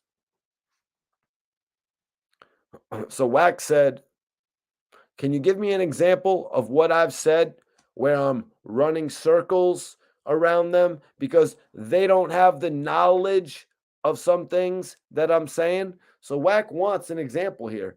Ak said, Wack, going back from even the complete origin of the first time we talked, we spoke privately about it. Akademiks had revealed, I think the first time that they had spoke was during that whole Migos incident. Wack said, no. We had a conversation about something that's so far from the truth that I'm embarrassed to have you bring it up. I would like you to bring it up, sir. So Wack was pretty much challenging Akademiks to bring up the conversation that he was allegedly embarrassed for him to bring up. And 6ix9ine actually popped in at this point. Oddly, 6ix9ine just popped in like that on their Clubhouse conversation. 6ix9ine popped into the conversation and he said, bring it up, Ak. Do you want me to bring it up? Nah, let me stop. I don't know what he's talking about. 6ix9ine popped in real quick, you guys. You know, he popped in real quick on this conversation. He didn't leave, though. Wack said, Ak, listen, you are in a friendly room. You're my brother. We talk shit face to face. I want to hear what I said.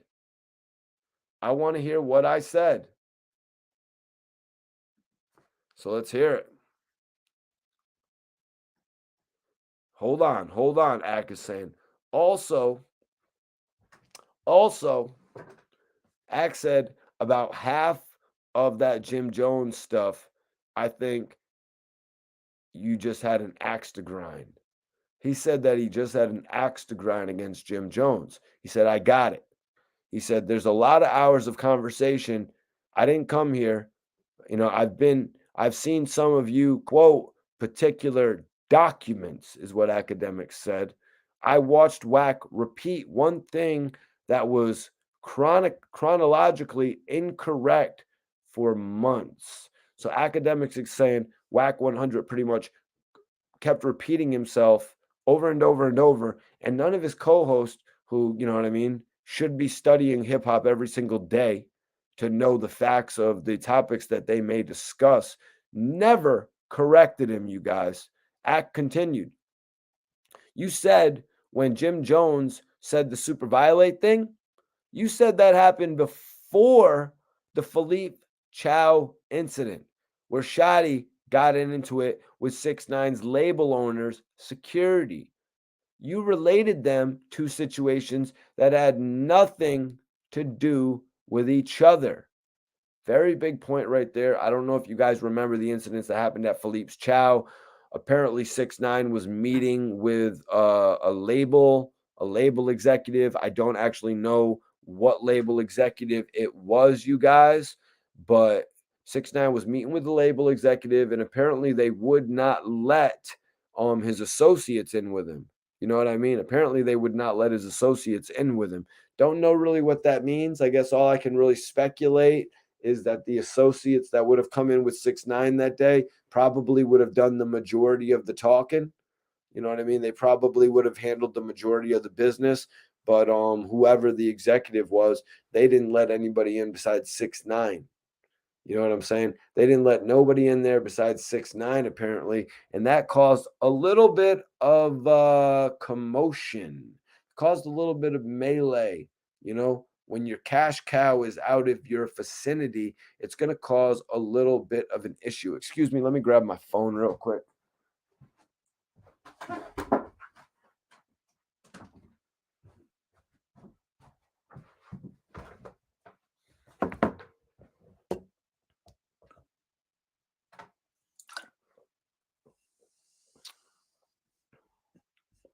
I'm sorry.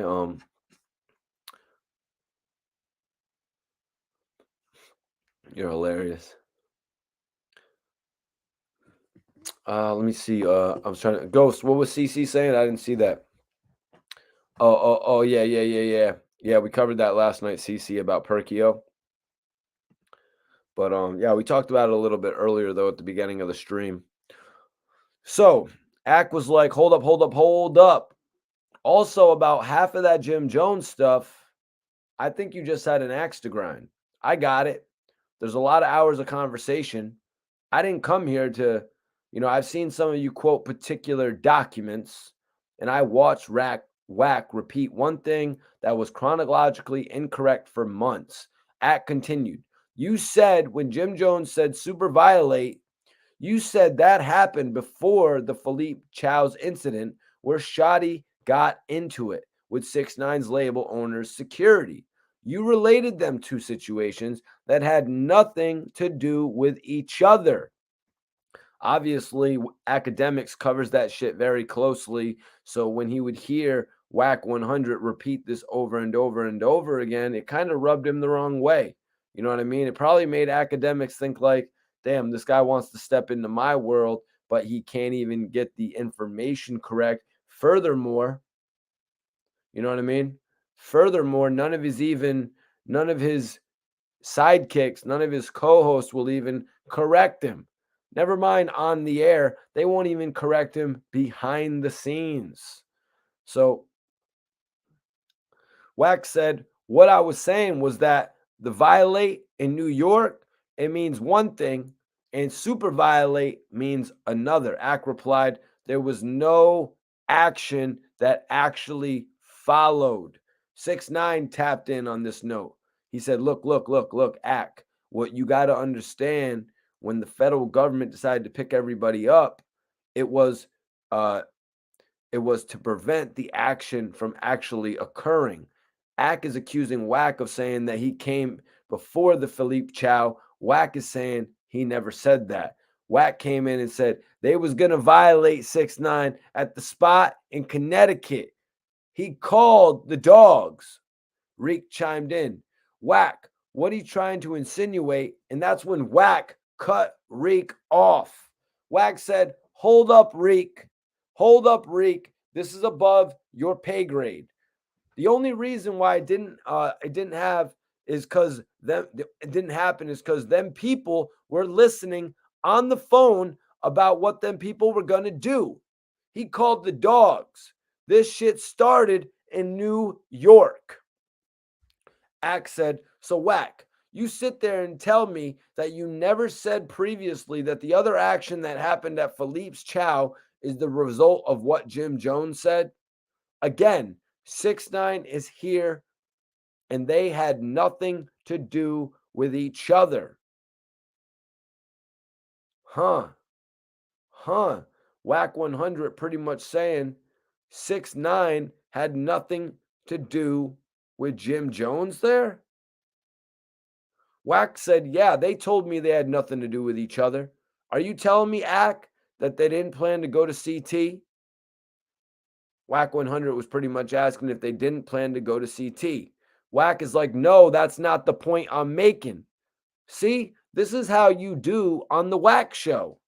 Wack said, that was shoddy, attempting to make our man, we don't got to say his name, do something. Ack replied, you said that there was action that people acted upon. His words or his advice, that wasn't true. That he got picked up for. So Akademiks is pretty much just putting Wack 100 on blast in front of his whole clubhouse, you guys. You said that there was action that people acted upon, his words or advice. That wasn't true. So Akademiks is putting words that Wack 100 has said on blast for the last months in relation to this case, you guys. The order of the case, the way that it happened. Wack 100 putting the pieces together to fit the mold of what he sees in his mind, you guys.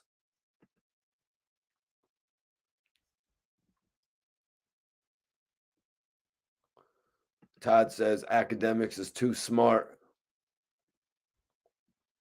Yeah, he is. He is, because he actually studies what he does. You know what I mean? He actually knows the facts behind what he's reporting on. You know what I mean? If he's got to check a fact, he checks a fact. If he doesn't know something, he tells you he doesn't necessarily know it. That's where he's a step ahead, Wack 100. A lot of bloggers just want to appear like they know the whole story. Like if somebody comes in and gives them a correction, like, yo, no, that's not actually what's going on, they don't want to take that advice. You know what I mean? A lot of people need to learn from this example right here. Akademiks is standing up. And whether it has to do with the fact that Hassan Campbell and Wack started beefing so many days ago, let's look at the fact of the matter. The fact of the matter is Akademiks is standing up for the facts. He's not just letting somebody, just because he's a little intimidating, maybe because he's got the internet and the world in a frenzy right now. He's not letting him run all over him with facts that just aren't true. You know, that's the difference when somebody actually comes on the show and challenges what Wack 100 is saying compared to a lot of his co-hosts being there, man. Ricky says, yeah, Akademiks is much more careful about what he says. Yeah. Seca says Akademiks is corporate, so he doesn't take outlandish chances. Just may reckless things to get views. He doesn't take outlandish chances. Yeah. He's calculated. You know what I mean? He knows what he's gonna do, and I don't think he planned on this whole thing. You know what I mean? Maybe he planned on going in there and calling Wack 100's people like, cheerleaders and shit like that. Maybe he did plan on that, but I don't think he planned on taking what Wack 100 is considering to be a shot. You know what I mean? I don't think he's taking I don't think he planned on taking this shot at Wack 100, to be 100% honest with you guys, because that's just something like ruining that relationship. I don't think it's something that he wants, y'all, and not that it's all too beneficial for Akademiks at this point. I mean, back in the complex days, it was a different story. Akademiks was a different guy. Maybe he needed a little somebody to get his back and shit like that. But nowadays, Akademiks doesn't even need to leave his house without security if he really didn't want to. And that's just, you know what I mean? Akademiks has made it.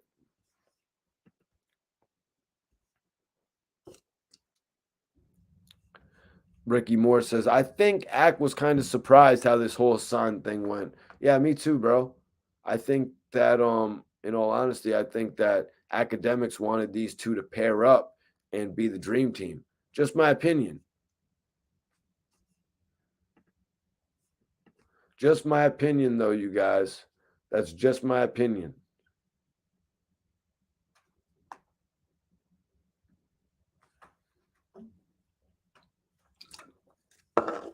I mean, if I was Akademiks, that's what I would do. You know what I mean? It's just money in the bank. But a lot of people seem to disagree with me on Akademiks and Hassan having a successful podcast. A lot of people actually disagree with me.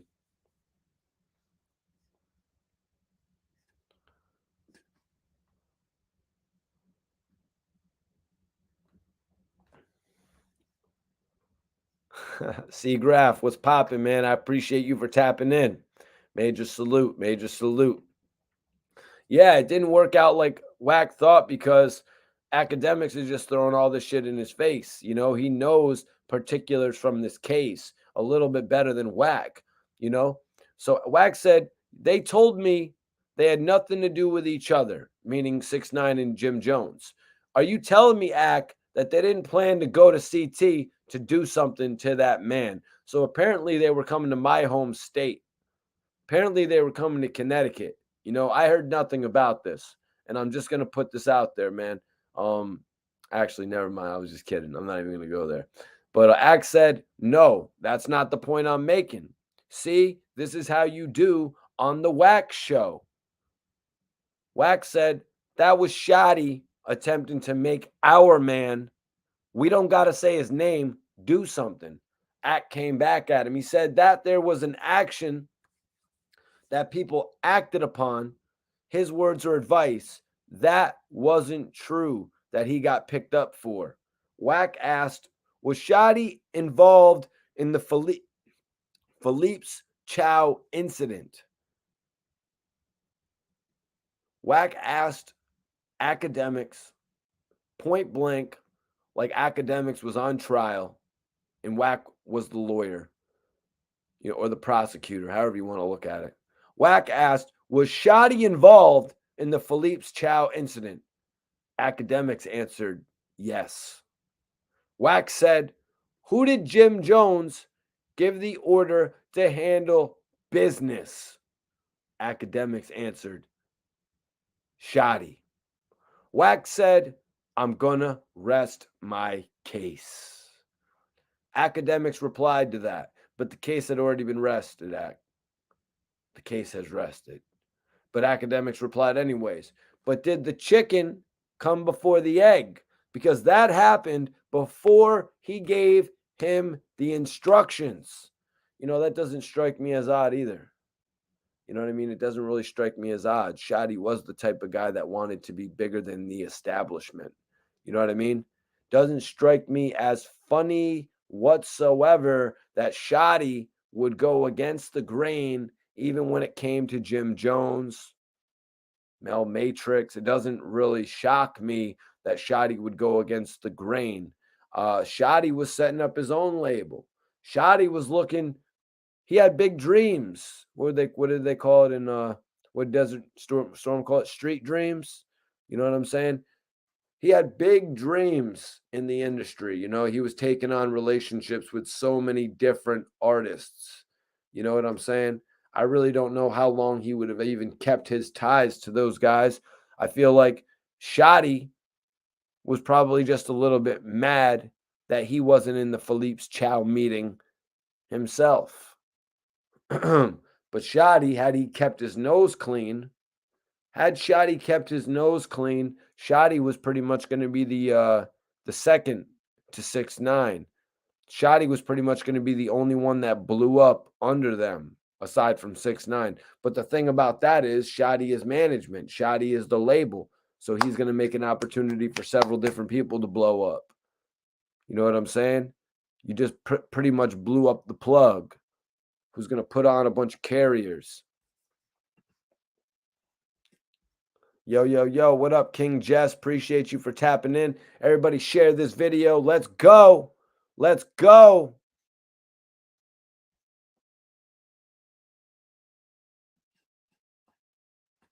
Ghost said facts. Shotty was built different. Seka says Shotty is when keeping it real goes bad. Yeah, Shotty, like I said. Shotty, like I said, actually was really making a lot of momentum for himself. He made artists hotter than they actually were. So Wack replied. He said, listen, if you saying that happened, only 6ix9ine could tell me that. The dudes that Jim Jones was ordering to do shit is the dudes that participated in the situation. That's where I was at with it.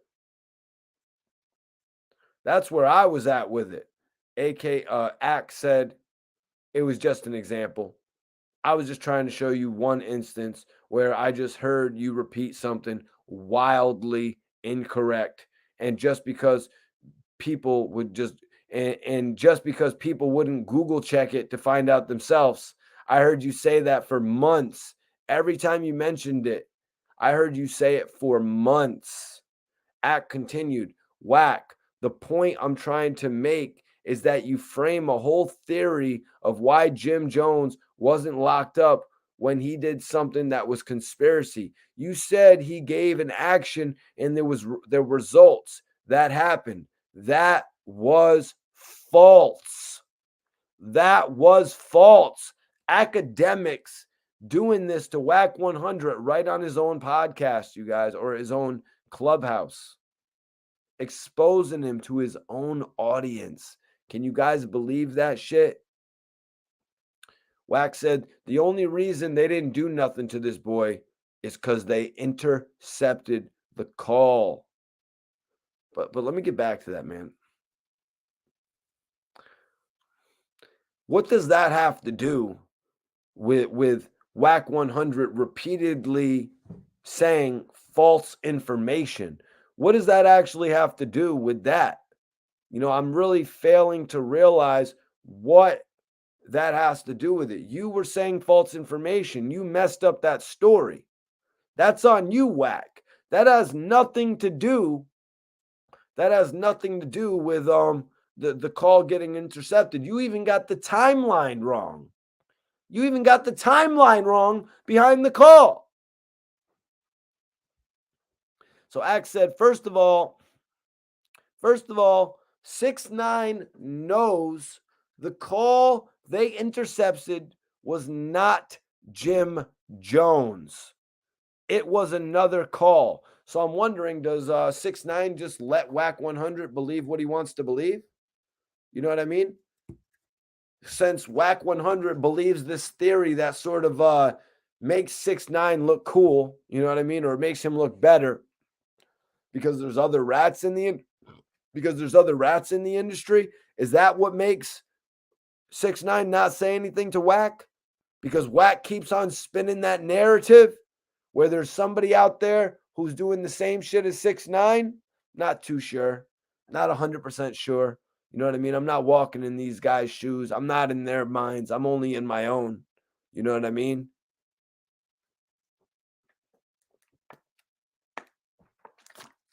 But I appreciate y'all tapping in, man. We got the livest podcast.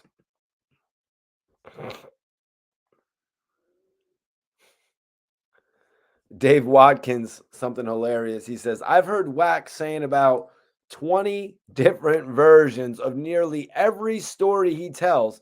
So I basically just don't believe a single word that he ever says. That is hilarious. I will admit that is absolutely hilarious.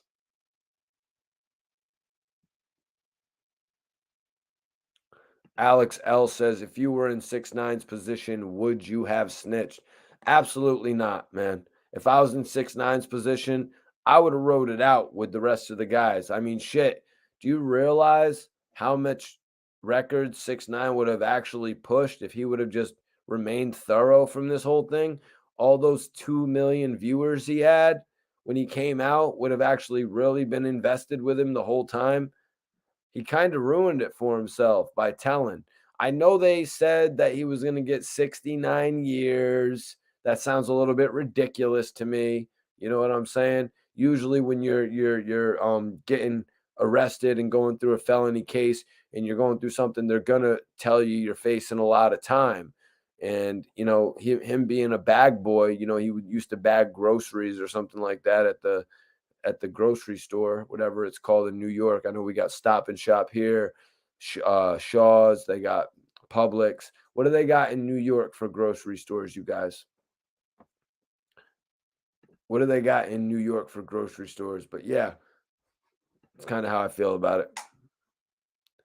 Wax asked, were they arrested? Okay, one second. So Akademiks said, first of all, 6ix9ine knows the call intercepted was not Jim Jones. It was another call. Wack asked actually, were they arrested the night 6ix9ine was supposed to perform in Connecticut? Again, we get word of this performance from Connecticut that I haven't really heard of, you guys, but Akademiks actually cleared it up. Ack replied, it wasn't a performance. It was a casino. Yes, they were locked. Yes, they locked up everybody. Jim Jones was not a part of the conversation about the casino. Wack said, this is what you don't understand, civilian. So Wack actually took it to the civilian term. He felt like Akademiks took a shot at him before. Akademiks really just wanted to point out a simple fact. You know what I mean? A simple fact of the case was that, Wack 100 had been misinterpreting the chronological order of the events. Wack 100 got put on blast about that. Akademiks probably couldn't wait to actually put him on blast about that, you guys. Okay, it's Key Food. Mark, appreciate you for tapping in, bro.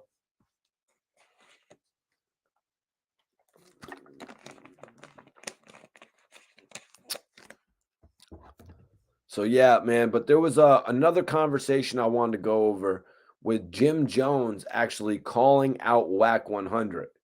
Jim Jones pretty much called Wack 100 a bird on his own podcast. The shit is absolutely crazy. I think it was on the 100 show Clubhouse. Do you guys remember that? I mean, I can't imagine. I just can't imagine how Wack 100 allowed Jim Jones to actually call him out on his own Clubhouse. It must have been somebody else's. John Stone says, when did Jim Jones do that? It was a few months ago. I don't know the exact date. I didn't report on it a few months ago. A few weeks ago, we had actually reported on Wack 100 when he lost respect for Jim Jones. But I do remember hearing this conversation with Jim Jones and Wack 100 where he was like, you a bird. You're soft. Nobody in LA respects you. Jim Jones took it far, you guys. Jim Jones pretty much told him nobody in LA respects him.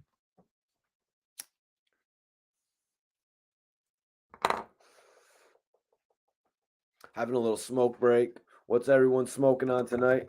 If you smoke in the chat, let me know. Let me know if you guys are smoking. I'm finishing up this sour diesel.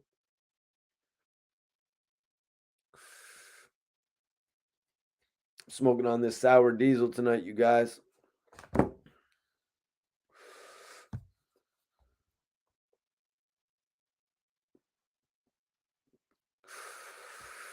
Not sure what I'm going to get tomorrow, man.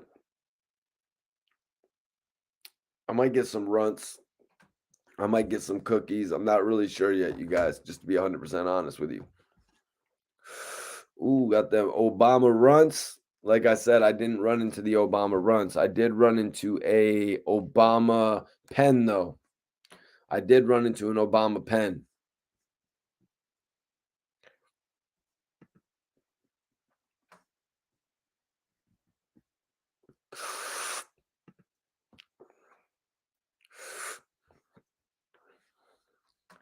Not the best. It's not the best sour.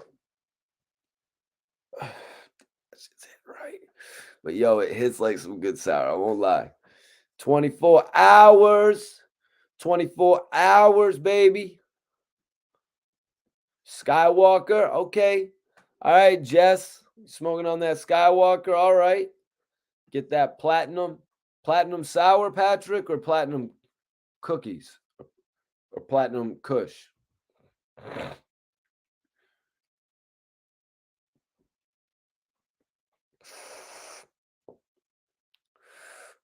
Not too much platinum around here, though, bro. Yo, KB, what's up? What's up? Appreciate you for tapping in. Cali, LA.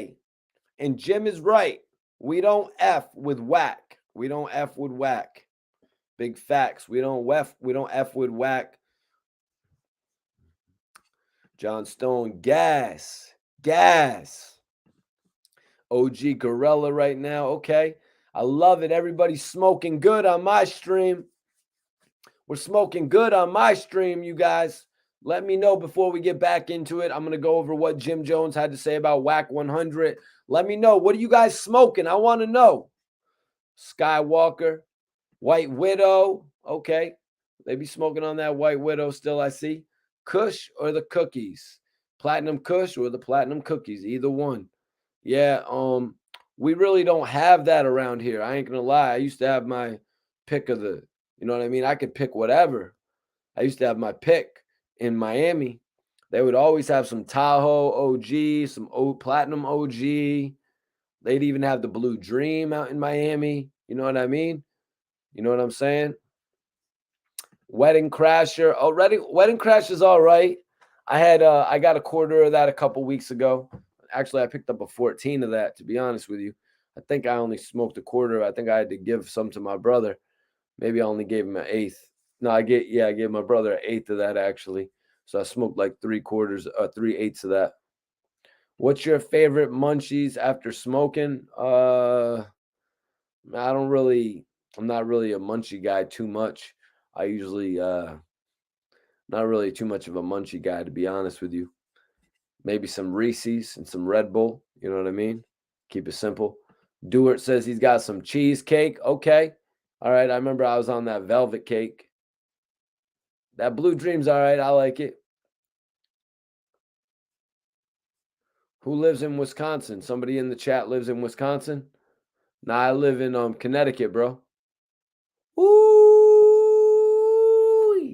Ghost said, I just killed an OZ. Ooh-wee. I just killed an OZ. I was trying something there, my bad. LOL, I think that's the best strain to me. I'm not a big Blue Dream guy. You know what I mean? Ever since Blue Dream cost me my opportunity with Rihanna, that one time when I tried to bag Rihanna, I don't know if you guys ever heard about that, but I was at the Pop That video shoot, the French Montana video shoot that Rihanna was at and shit. I had some Blue Dream on me, and long story short, that Blue Dream cost me everything. If I would have had the OG, Rihanna would have came probably blazed up, but that's another story. Alex says he's blazing a salad. That means he's got a bunch of different weeds put into a pile and he rolled it up. Scotty OG. Okay. You smoking on that good, huh? Capital third letter. That's my man. What up, C? RS11. Never heard of it. Burger Fryer. Appreciate you for tapping in, though. I have coffee cakes with coffee for dinner. Sounds more like a breakfast, Ricky. I think you need to be treating wifey to that for breakfast, bro. I mean, I can't really see you and wifey eating that for dinner. By Doja Pack. Where you at, bro? What city you in? Out in Hollywood, we smoking that Ice Mints, 32% indica. Hell yeah. Ahmed, I wish you luck at Foxwoods, bro. Major luck. Hit the what you playing? Roulette, craps, blackjack. Good luck on it all, man. Good luck on it all. Sour Patch. God damn, my stream smokes good. We smoke good on this stream. MDM, catch me up on what's going on, Mikey T. Well, Academics pretty much jumped on a live stream, I guess a Clubhouse stream with Wack 100. And to start it off, Academics pretty much told Reek and everybody that was the moderators on the 100 show Clubhouse that they were a bunch of cheerleaders, you know, and he unintentionally took a bit of a shot at Wack 100 when he told him that anybody with half a brain would be able to question what Wack 100 says when it comes to the business end of this music shit. You know what they say, man? Who said it, you guys? The business end of this shit can turn your friends against you. Because Wack 100 then told Academics, listen, man, I know that you know what you do, but I don't think you know all too much about the music business. So we got the guy who was managing Ray J and the game at the tail end of their careers telling Academics, the guy who started from the bottom, now he's here, that like what? That you're telling Academics that he doesn't know anything about the music industry? Academics just made your podcast the biggest shit on the internet. You know what I mean? All the Clubhouse promotion you want, Academics still gave you 10 times more clout than that. That's just my opinion, though. You know what I mean? To actually say some shit like that to Academics. You know what I mean? I think it's kind of disrespectful because I kind of feel like Wack saying shit like he's got Gilly and Wallow in his back pocket, like he could just get anybody on $1 million worth of game or anybody on No Jumper or anybody to sit with Academics. It's like, first of all, Gilly and Wallow don't just sit with anybody. These guys sit with the most premier athletes. These guys sit with the Kodak Blacks. They sit with the Little Dirks, the Bobby Shmurdas. You know what I'm saying? They sit with the who's who of the music industry. You know what I mean? So to just say that you're going to have somebody go up there and shit like that, it's like kind of like taking away from the brand that they worked so hard to create. And Wallow sat up for 20 years. Gilly sat up on his Instagram for the last 10 years. And before that, doing videos and everything, music, labels.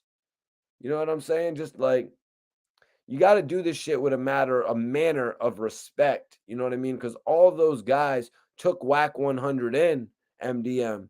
You know what I mean? So y'all, Academics and Wack 100 actually had a conversation. They actually had a conversation, and Academics let him know one thing that he did wrong.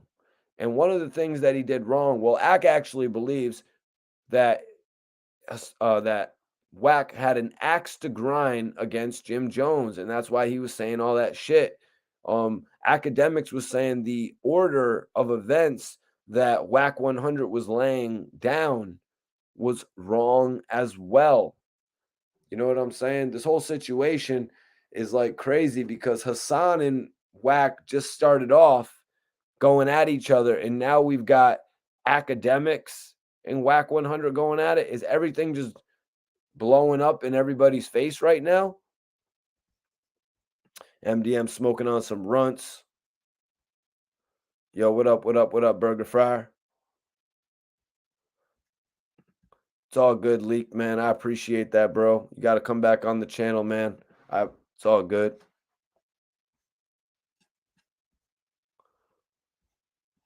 Wack talking like he's bigger and more influential than he is. Well, Alex, Wack 100 has really made himself more influential. All those stories on Clubhouse, they go on to be the hottest stories on YouTube. Some of them even go on to be the hottest stories on, all the blogs on the internet. New Jersey Loud. Hell yeah, man.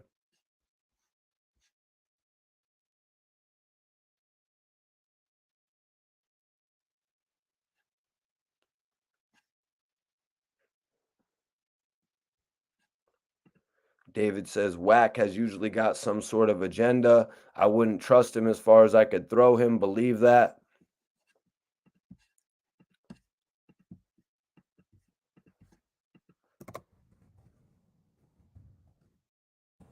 Putting the StreamYard link up if you want to tap in.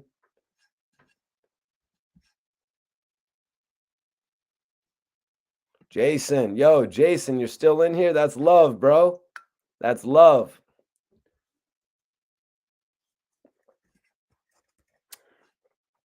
But yo, let's get into what Jim Jones said about Wack 100. Let's get into it, man, because I never officially reported on it. But, Jim Jones actually kind of like went crazy on Wack 100, I believe on his own Clubhouse. So Jones said, "You a bird. You're soft. Nobody in LA respects you like that. Stop spreading false narratives. You're not an OG out here. You're not an OG out there. You came out huffing, puffing. F out of here." Jim Jones went in on Wack 100, you guys. He continued on. He said, "Let's not talk about no birds. I don't associate myself with rats. I don't play with people that's close to rats." So Jim Jones actually flipped it. Jim Jones actually flipped the narrative on Wack 100, calling him a rat. All the conspiracy talk, all the talk about Jim Jones and Mel Matrix, you know what I mean? When everybody knows that Jim Jones brought Mel Matrix onto his Bird Gang label back in the day, when Jim Jones had more than enough talent over there.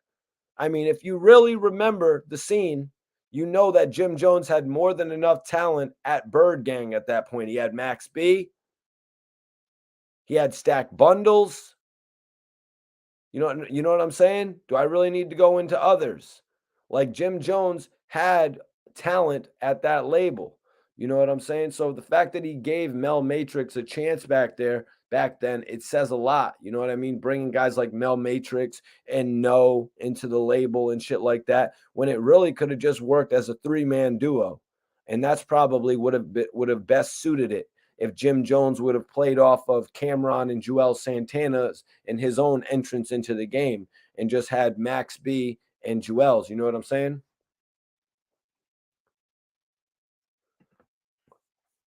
Ahmed says, "I'm from Philly, been to New York a lot, bro." That's yeah, man. Yeah, Philly and New York is only like two hours away from each other. Literally like 2 hours away from each other. So honestly, man, that's why when I'm in New York, a lot of the times if I get that call to go out to Philly, I usually will go. I usually will go. You know what I mean? Because I love putting in work. You know what I'm saying? And then in reality, it's like you could just drive home, s- stop at unless you want to grab a hotel and just continue on. You know what I mean? It is what it is, though.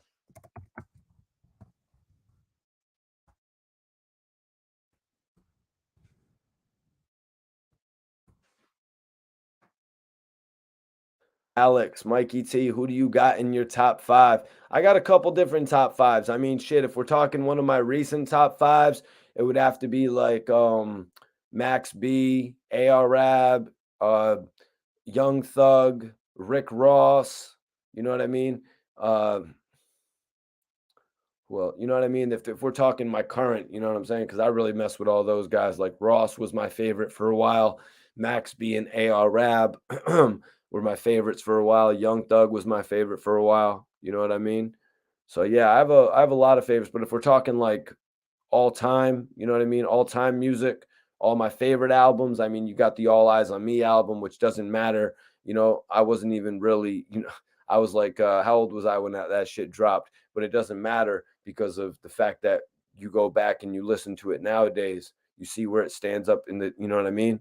You go back and listen to albums like Me Against the World and shit like that. And then you have all the Tupac albums that were around from when actually I was around in the game and shit like that, to when all these different artists were actually doing his album. Like he was working with Nas and he was working with Eminem as the executive producer and shit like that. It was interesting to see, the Tupac material that would get put out. Aside from that Suge Knight Tupac material, Suge just really started butchering, you know what I mean? Suge really started butchering the Suge actually started butchering the Death Row releases, man. Ghost says, have you heard anything from Max B, Mikey? He's supposed to be in the halfway house soon. Vlad TV was the last interview from him. Yeah, I do remember that Vlad interview. That was probably about 3-4 years ago now, huh? If I'm not mistaken, it might have been longer. Now, the last thing I heard about Max was that he would be getting out of jail in 2025. That's the truth about what I heard about Max B. Looking like he'll be locked up until about 2025. A lot of people have had high hopes that he will potentially be released this or next year. There's a possibility of that, hopefully. You know what I mean? You never say never in this game. You know what I mean? Laker, what's popping, man? What's popping with you, Laker? Oh, who you got? Who you got that's out right now? Oh, out right now, definitely Little Dirk. Little Dirk's at the top of my list, to be 100% honest with you. You know what I'm saying? To get the opportunity to interview with Dirk, and now for him to be where he's at, obviously Future is at the top of the list as well. You know what I mean? These are like the top guys in the game. You got Little Baby. You know what I mean? These are really the top dudes in the game. You got Kodak Black. You know what I'm saying? Throw my brother French Montana up there. French is the guy. You know what I mean? I appreciate French for putting me on his first album. I just wish I actually got the you know what I mean? Because Kanye West was actually featured on that same song. I didn't get my credit and shit like that. But I was supposed to be actually credited on a song with Kanye West at this point in my career. Yeah, J. Cole. J. Cole's amazing. Uh J. Cole, a lot, man. The baby, yeah, J. Cole on that new, what's her name? Bia. Might be saying that totally wrong. It's late, you guys. It's late, you guys. David says Max B is a true legend in the game. Yo, y'all are goats for tuning in, man. Y'all are the real goats for tuning in. Make sure you guys subscribe to my channel though, so you never miss a live video. C Graph says, I think stack bundles would have been the biggest thing coming out of New York City. Cameron had said something to that extent. Well, not that far, but Cam had actually said, Cam was like, yo, if Jim Jones would have put out Max and Stack Bundles music, it would have been a whole different story. And that's obviously true. I think Jim Jones had two artists that were arguably hotter than most of anybody else's artists, probably aside from Lil Wayne's and Nicki and Drake. I'm talking about 50 having Buck and Banks. I'm talking about even Cam having Jim and Jewels. Jim Jones coming out the gate with Max and Stack Bundles. Like, I don't understand why he had to use them as his, the people like that would, whether Max B was helping him dress or whatever, being a designer, what do they call that? You know what I mean? Being a personal assistant type guy, you know what I mean? Giving him a little bit of swag, you know what I'm saying? And writing for him. They were both writing for him on the side. Shit like that, man. But those are stories that I would really love to address if I, with a co-host on the show, you know what I mean? Just going back and forth about hip hop history like that.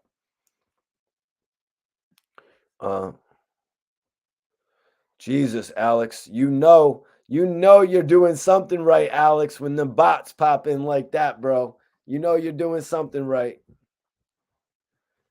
Ghost says that's why Max wanted out of that contract. Well, Ghost, the thing about it was Max B actually completed the terms of the contract. Apparently he gave Jim Jones a stack, or not a stack, excuse me, a hard drive with songs, hundreds of songs on it to complete that deal he signed with him. Eventually, he was able to get out of the deal. You know what I mean?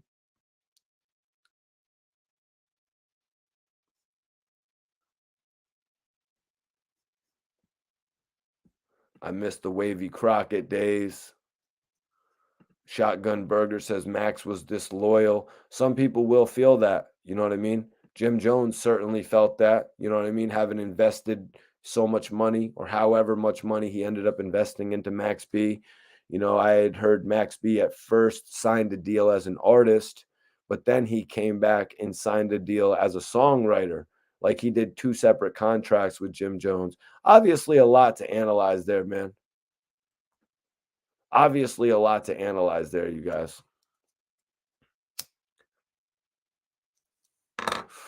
Let's do some open questions, though.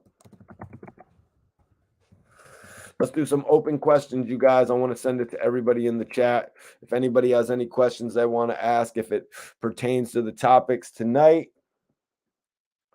if it actually pertains to the topics tonight or whatever, you guys can ask whatever questions you want. Also, everybody on here, whoever follows me back on the gram, I'm going to follow y'all. Who's following me back on here? I want to know. Whoever follows me is going to get the immediate follow on Instagram right now, you guys.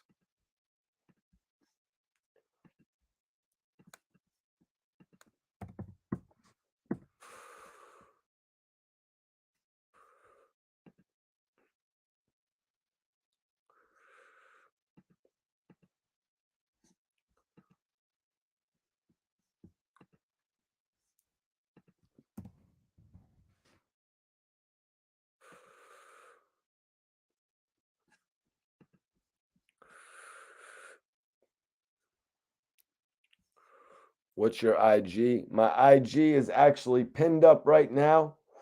It's Mikey T _ the movie star. It's pinned up right now.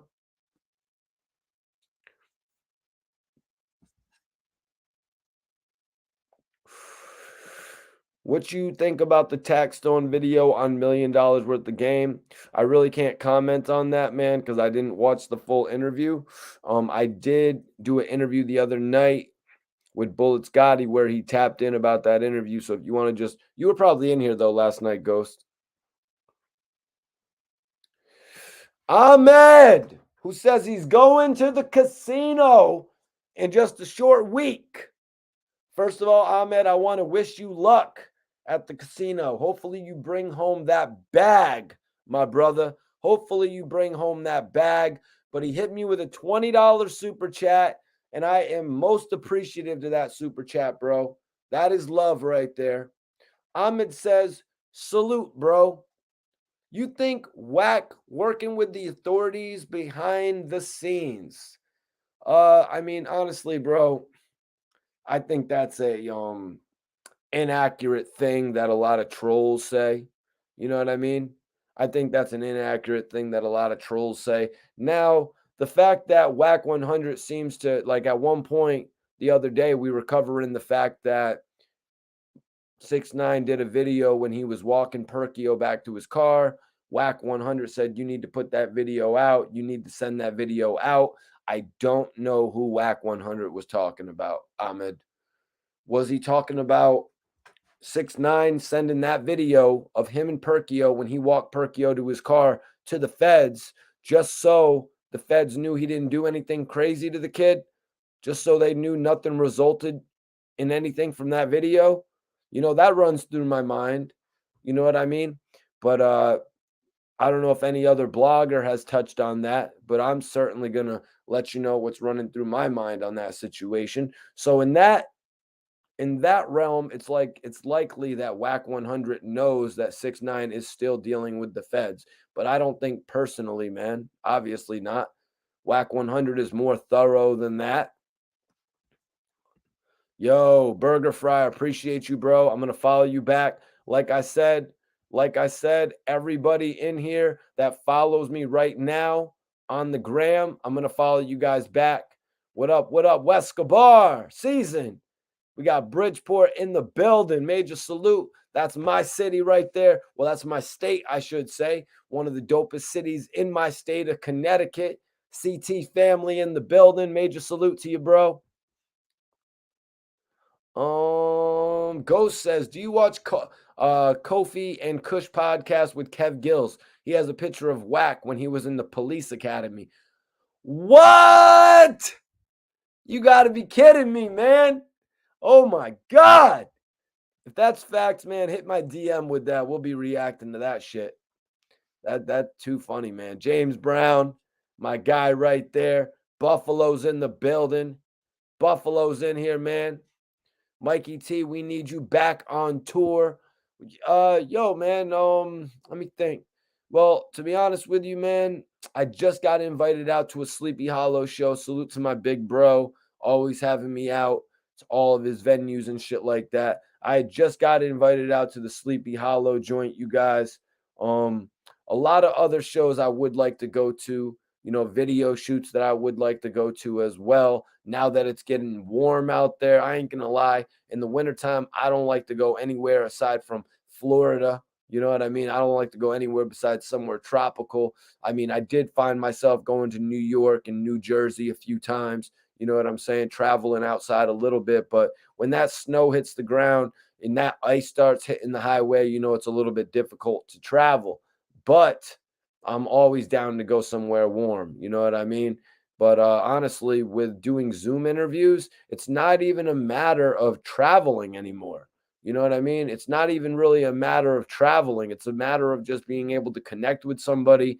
And also, another important factor is just coming on here and talking to you all and relaying the news and going over different ideas, you know what I mean, back and forth with you guys. That's one of the biggest things about what I do now as well. It's almost like I've transcended, you know what I mean? I've adapted from doing the actual interviews now. And that's something that I really enjoy. The fact that we can just come on here and, you know what I mean, do our thing, man.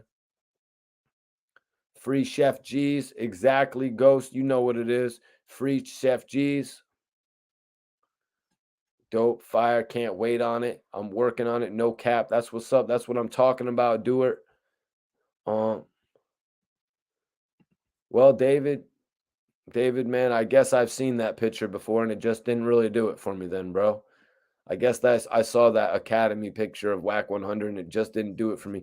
You see, what I like to do on the show is like really report some facts, man. I like to report on the facts. Just because you see a guy in a hat, there's nothing really to cover there. There might even be some audio of Whack out there actually talking about having done this or that if he really had in the past. That's kind of more information that you need to actually cover a story rather than just coming on and talking about somebody in a hat. You know what I mean? Unless it was back in the Rick Ross and 50 Cent days, because obviously there was a lot going on in that whole thing. Yo, Free Casanova, that's the bro right there. Free Casanova, man.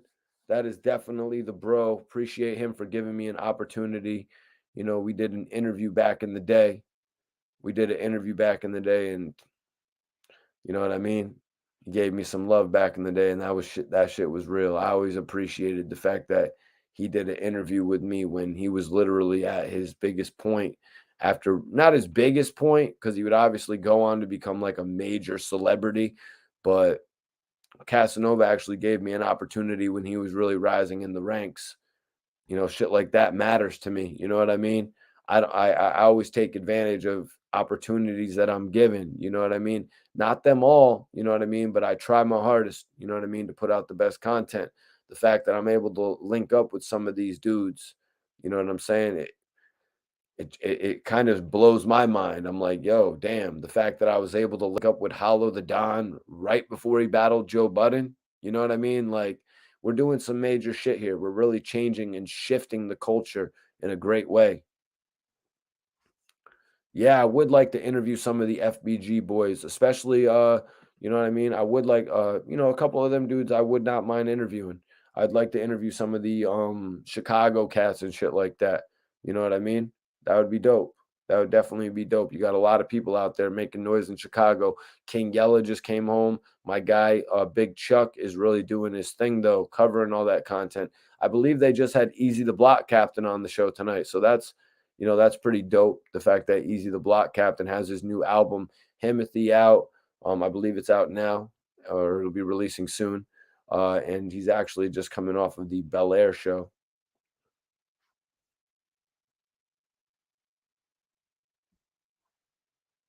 Okay, David has a little bit more. See, this is what I'm talking about, Dave. That's why I said hit me on the gram with a little message. And they'll give me a little, you know what I mean, idea of what's going on here. But so Dave says it's not just that. I've heard him address it, and he didn't do that good a job. In fact, he avoided addressing it like he's always does. But I don't know. I'm not a judge, just an opinion. Yeah, I actually, you know what I mean? I listen to so much stuff, you know what I mean? I listen to so much stuff. I keep my ears to it, you know what I mean? Sometimes we're listening now to more interviews than we are music, you know what I'm saying? Even in the car, you know what I mean? I find myself with 25 minutes, you know, you're going to put on an interview so you can learn some shit a little bit more of the at least me in particular, you know what I mean? All right, I've got 25 minutes here. Let me go and see if there's an interesting point of conversation right here. What up? What up? What up? Yo, Rochester in the building. Hell yeah. James Brown, that was a dope interview you did with I-20. Yeah, getting the opportunity to interview I-20 was another highlight of my career. No lie. The guy who, in my opinion, had the best verse on Move Bitch Get Out the Way. You know what I mean? I guess maybe you could say I'm being a little biased there because I actually got to interview I-20 and I actually did not interview Mystical or Ludacris, but arguably best verse on Move Bitch I-20. Let's do a poll. I want to do a poll before we get out of here, you guys. Come on. Let's do a poll tonight. We haven't done one.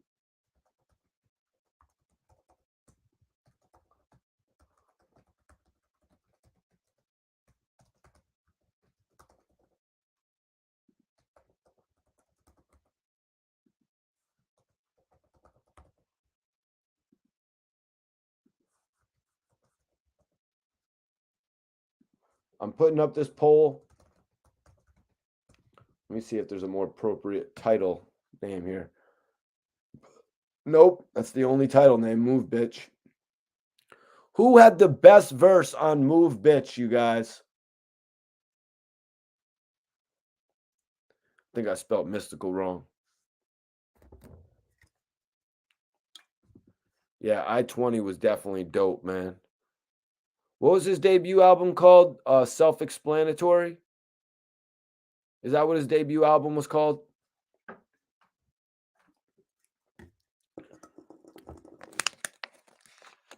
Before we get up out of here, I want y'all to vote on the poll.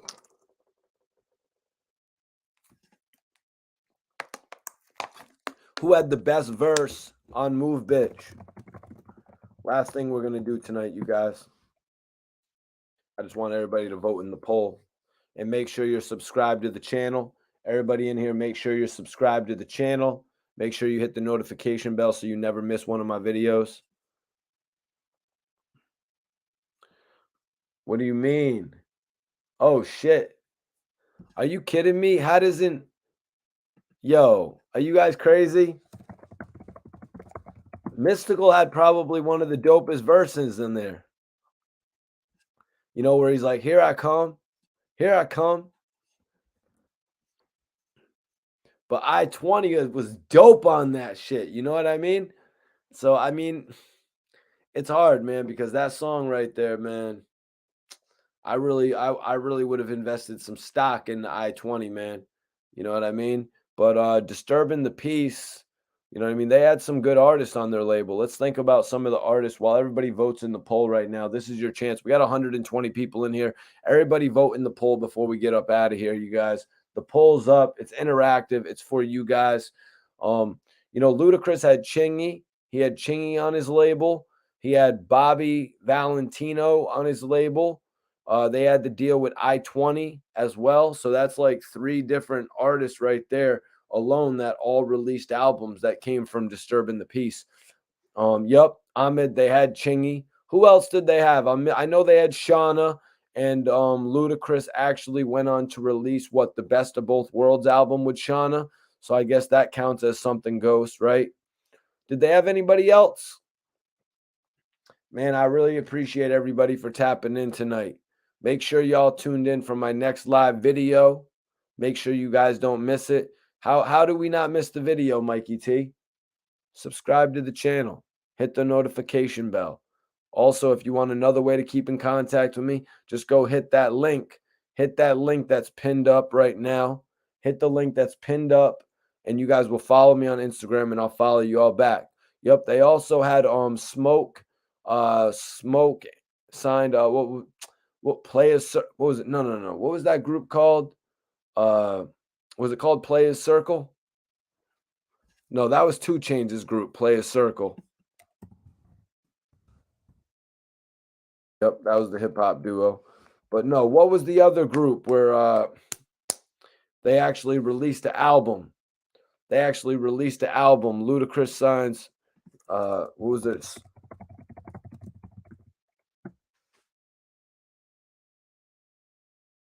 It was this. They had. They did the record Georgia together.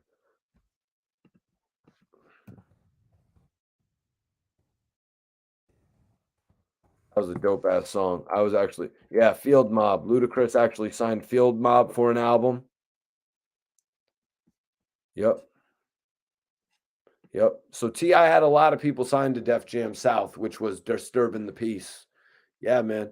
But everybody on here, subscribe to my channel. Make sure you don't miss my live videos, man. I really appreciate everybody for tapping in tonight. I'm gonna end that poll. I'm about to end the poll in 1 minute, you guys. Y'all got 1 more minute to vote in the poll. David says I would say I-20, but it was close. You're damn right, bro. I would guess I would have to say Mystical. Mystical's verse. Mystical was really smashing records at that point, you guys. Everything that he was doing, man, was really. They even put his song in Scary Movie 2. It was so damn good. You know what I mean? They did the whole scene out of it. You know, he had a bunch of records. So I'm gonna have to give it to Mystical because Mystical was really smashing thing at that point. Ricky, appreciate you, man. Appreciate you. Appreciate everybody for tapping in tonight, man. Hit that poll. We're ending the poll in 30 seconds, you guys. Who had the best verse on Move Bitch? I'm ending the poll in 30 seconds, man. You already know we live tomorrow. We definitely is live tomorrow night, you guys. Everybody make sure you hit the notification bell so you don't miss the live tomorrow night. You never know what news is going to be popping, but you know I'm going to be covering it, you guys. So make sure you hit the notification bell on here so you don't miss any of my live videos. I'm about to end the poll of the night. Major salute, Laker. Appreciate you. Bless up, brother. Bless up. I'm about to end the poll. I appreciate everybody for voting in it. You guys got 30 more seconds. Right now, Ludacris is leading. Ludacris is leading with 62%.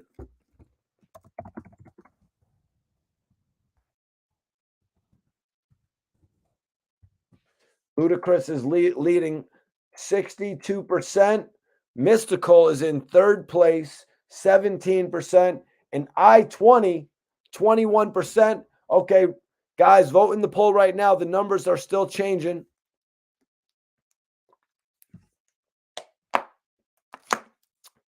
We are going to end the poll in just 30 seconds. So it's your last chance to vote, you guys. I'm going to light up since we're about to get up out of here.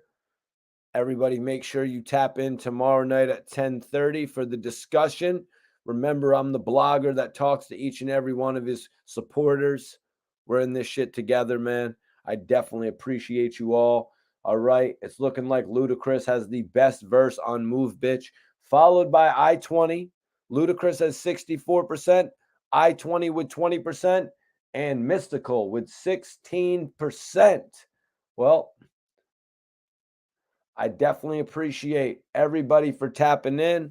If I missed any questions, I'm sorry, but I will see you all tomorrow night, you guys. Major respect. Cool chat. Nice show. Catch you later. Peace, people. I'm Mikey T, the movie star. If you're watching this on demand, hit that Instagram that's in the description. Follow me, and I'll shoot you a follow back. Love to everybody that's in here. See you tomorrow night at 10:30.